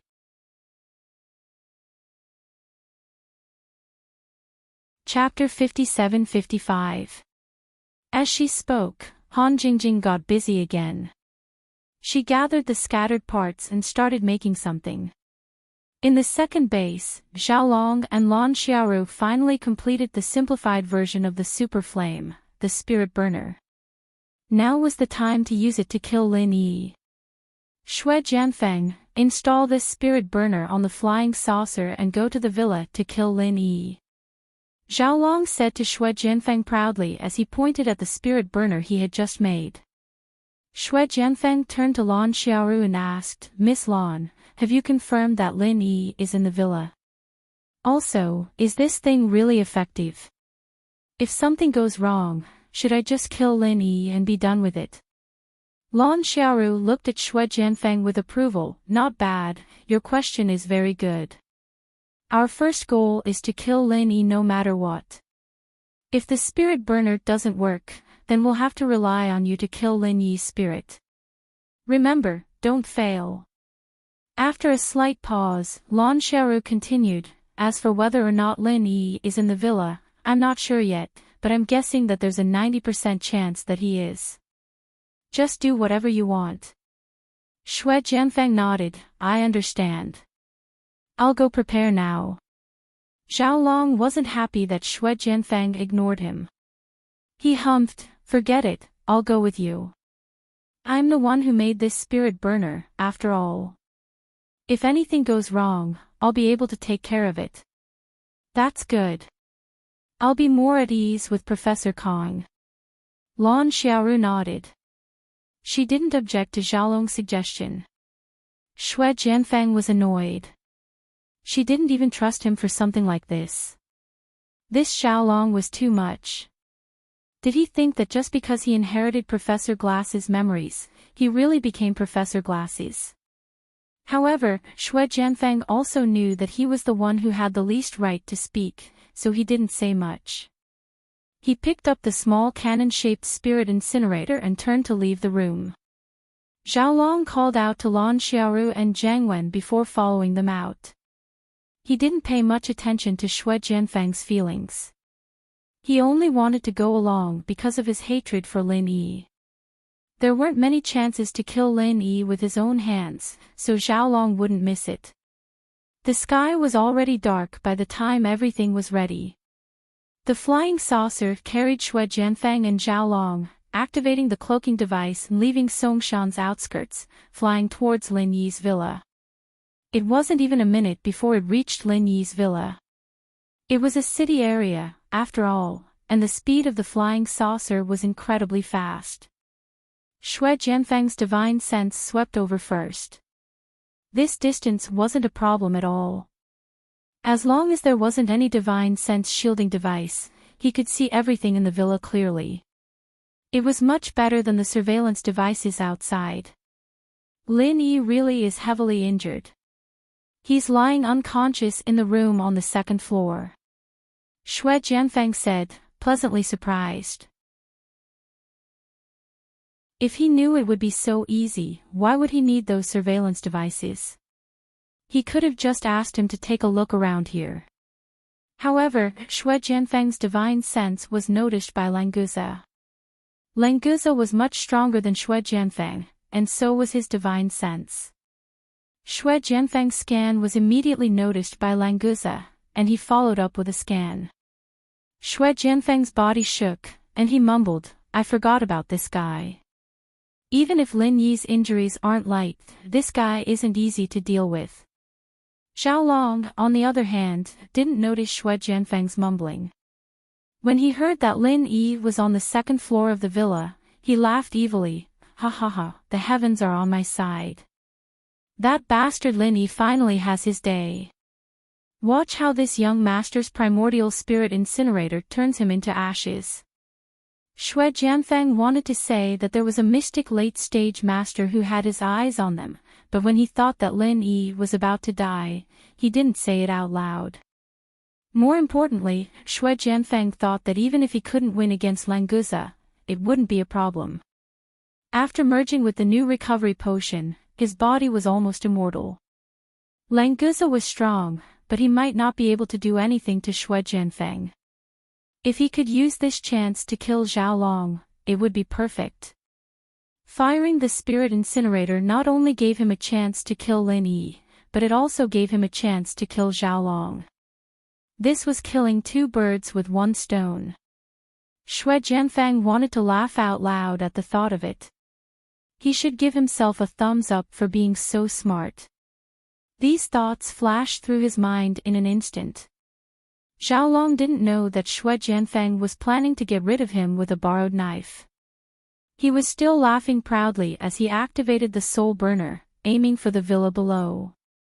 A blazing white super flame suddenly descended from the sky. It was as if a small sun had lit up in the night sky, illuminating the entire villa area. Die! Die! Die, all of you! Zhao Long laughed crazily as he pushed the burner's power to the maximum. The white super flame brought with it waves of heat, engulfing the entire villa.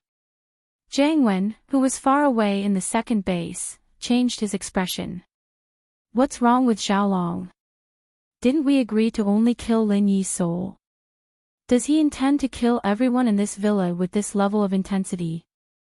The super flame did damage to the soul without a doubt.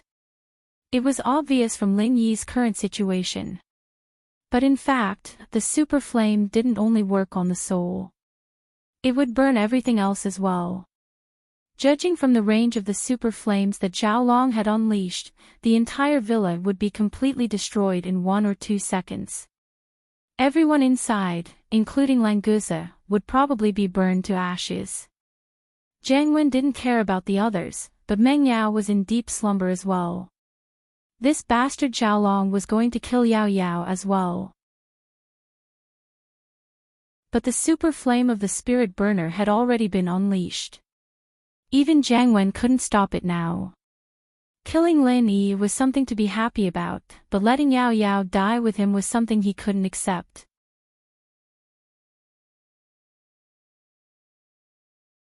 Chapter 57-56.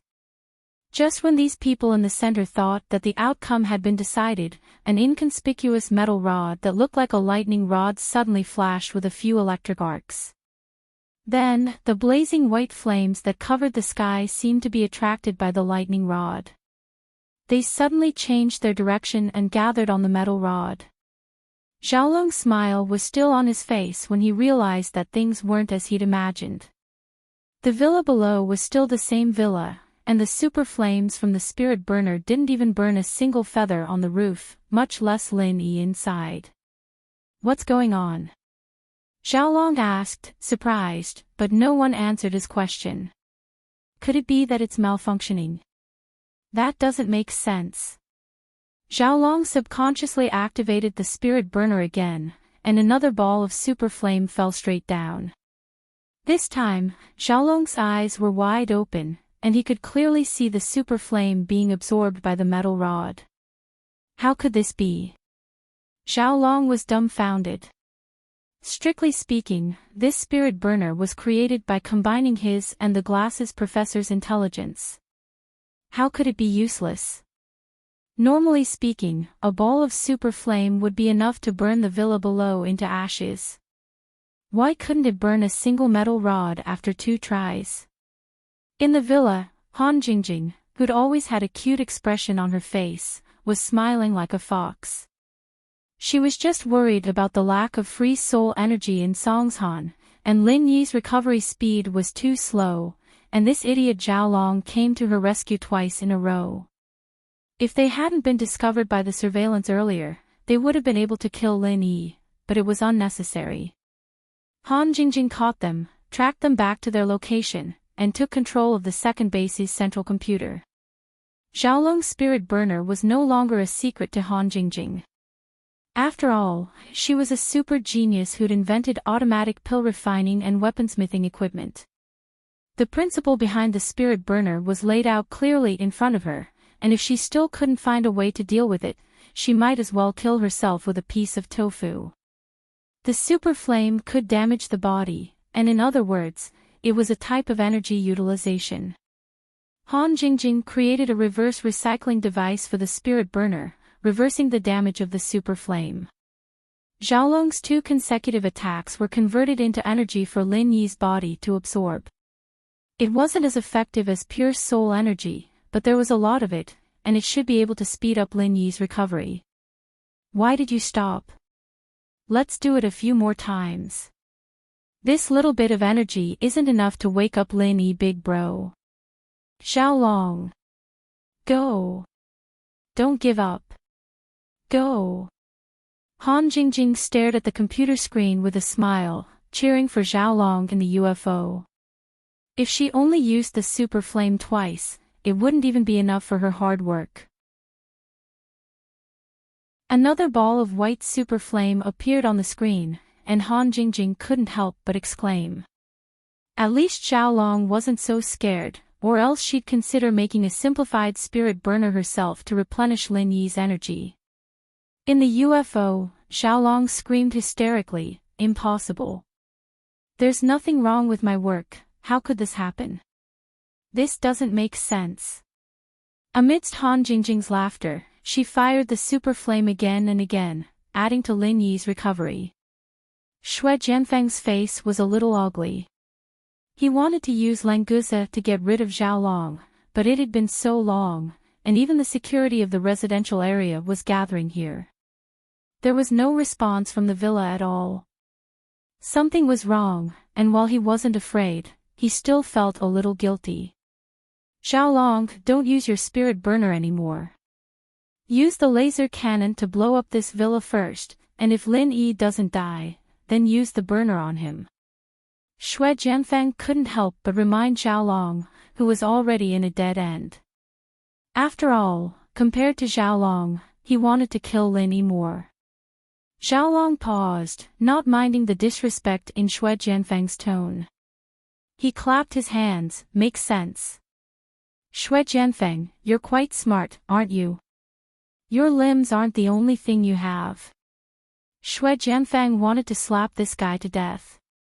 If he'd known this guy was like this, he would have thrown him into the sea to feed the fishes when he escaped from the holy center. Xiaolong's back was facing Xue Jianfeng, so he didn't see him grit his teeth.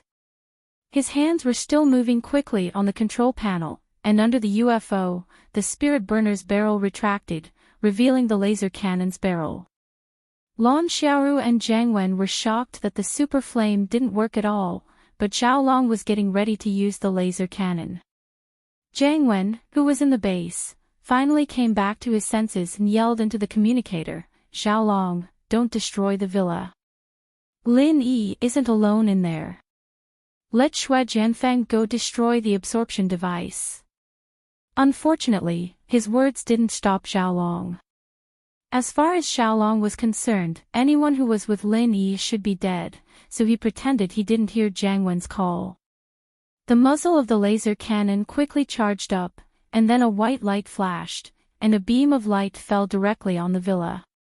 The security guards who ran over from afar were all stunned, as if they were watching a sci-fi blockbuster. Because of the laser cannon, the UFO's invisibility had failed, so these people were all thinking, could it be that aliens were invading Earth? Xiaolong's lips curled into a smile. He could already imagine the villa being reduced to rubble, and then the laser cannon would be replaced with the spirit burner, turning everything into ashes with a super flame. But the next moment, Xiaolong was completely dumbfounded.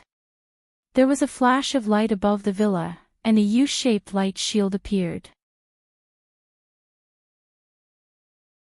After the laser beam entered the shield, it turned around and shot back at the flying saucer. What the hell? Xiaolong was scared out of his wits. The UFO had a protective shield, but Xiaolong didn't even think about getting hit by his laser cannon, so he didn't activate it. Even if he thought about it, he wouldn't be able to activate it in time.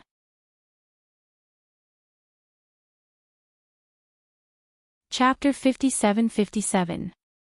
Alert! Alert! The UFO is under attack. Heavily damaged. Explode in 30 seconds. The UFO's electronic voice sounded intermittently. Judging from the sparks on the hole, it was obvious that the UFO wouldn't be able to hold on much longer. Xiaolong was still in shock and didn't know how to react when he heard the alarm. Xue Jianfeng, on the other hand, was much more clear-headed. Since the UFO was about to explode, it was better for him to leave as soon as possible. The defenses of the villa were obviously prepared for a surprise attack. Since that was the case, Xue Jianfeng didn't want to take the risk. If it was Lin Yi's underlings who weren't prepared, Xue Jianfeng was confident that his sneak attack would work, but with the defenses of the villa so tight, even if he could recover quickly, he wouldn't dare provoke the enemy. Xue Jianfeng looked at Xiaolong, who was still in shock, and opened the door to the UFO's emergency compartment, preparing to escape by himself. As for that idiot Xiaolong, he'd just let him explode with the UFO. But before Xue Jianfeng could leave the UFO, Lan Xiaoru's voice came from the communicator.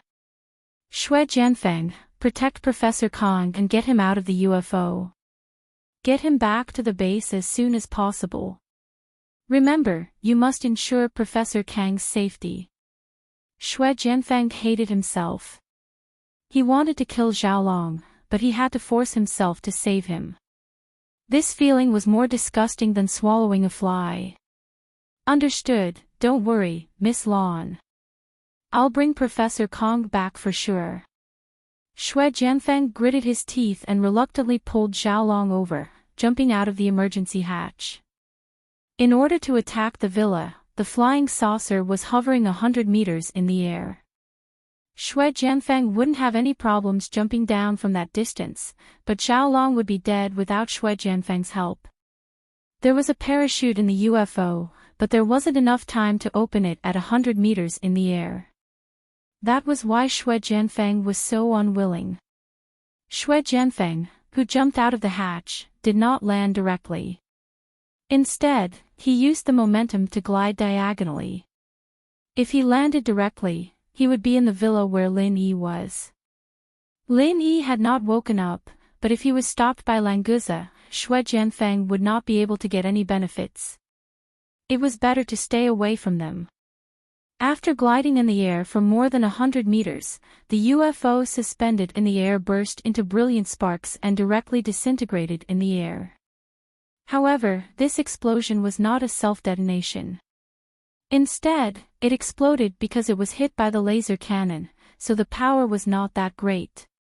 A few larger parts of the UFO fell with a flaming tail. Languza's consciousness had been locked onto Xue Jianfeng and Xiaolong the entire time. The moment the two left the flying saucer, he wanted to chase after them. Languza had always wanted to kill Xue Jianfeng, who had the scent of a sea beast on him. Unfortunately, Lin Yi didn't agree. This time, Lin Yi was still unconscious, so there was no one to stop him. Languza, of course, didn't want to let Xue Jianfeng go. Languza, where do you think you're going? It was a pity that Languza was stopped by Sun Jingyi just as he stood up. Sister-in-law, I found an ambush. I'm going to capture them.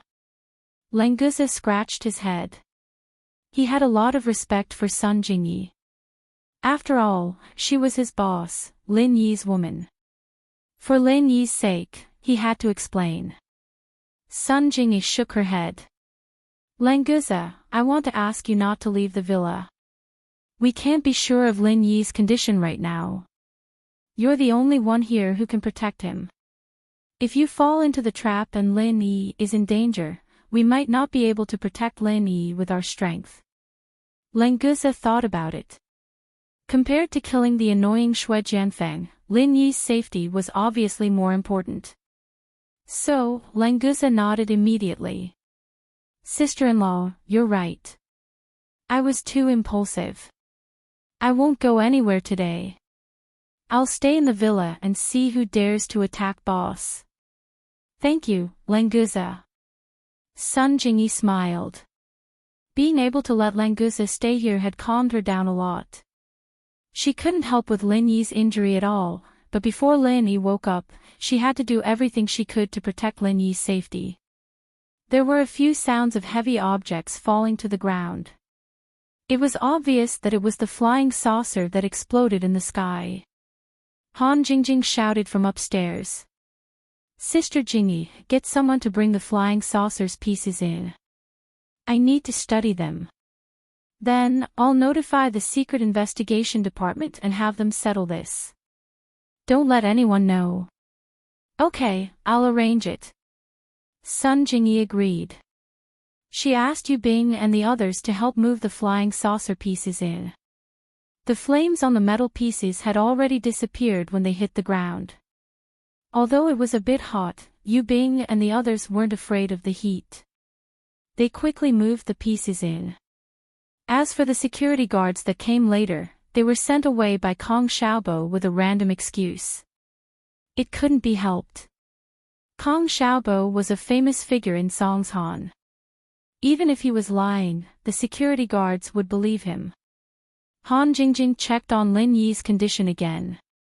After absorbing the energy from the super flame, Lin Yi seemed to be getting a lot better. Han Jingjing didn't stay here and ran downstairs. As for the flying saucer technology, Han Jingjing had already gotten it from the central mainframe of the base. Now, she only needed to look at the wreckage of the flying saucer to confirm the materials used and the arrangement of the circuits. Then, she would be able to calculate what kind of resources she needed to build a flying saucer. Although she couldn't bring the flying saucer back to Sky Class Island, it was still good to use it in the common world. Plus, after Han Jingjing returned to Sky Class Island, she could build another flying saucer. This thing was much more reliable than flying spirit beasts. It was also very fast. After Han Jingjing modified it, it would be even more perfect. There's only this much left. What a pity. Han Jingjing ran down and saw the black metal pieces. She had a regretful expression on her face. She didn't think about the person who caused this.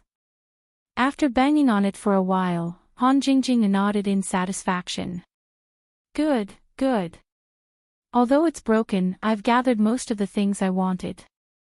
Jingjing, sis-in-law, do you want to build a flying saucer for us too? Kong Xiaobo asked curiously.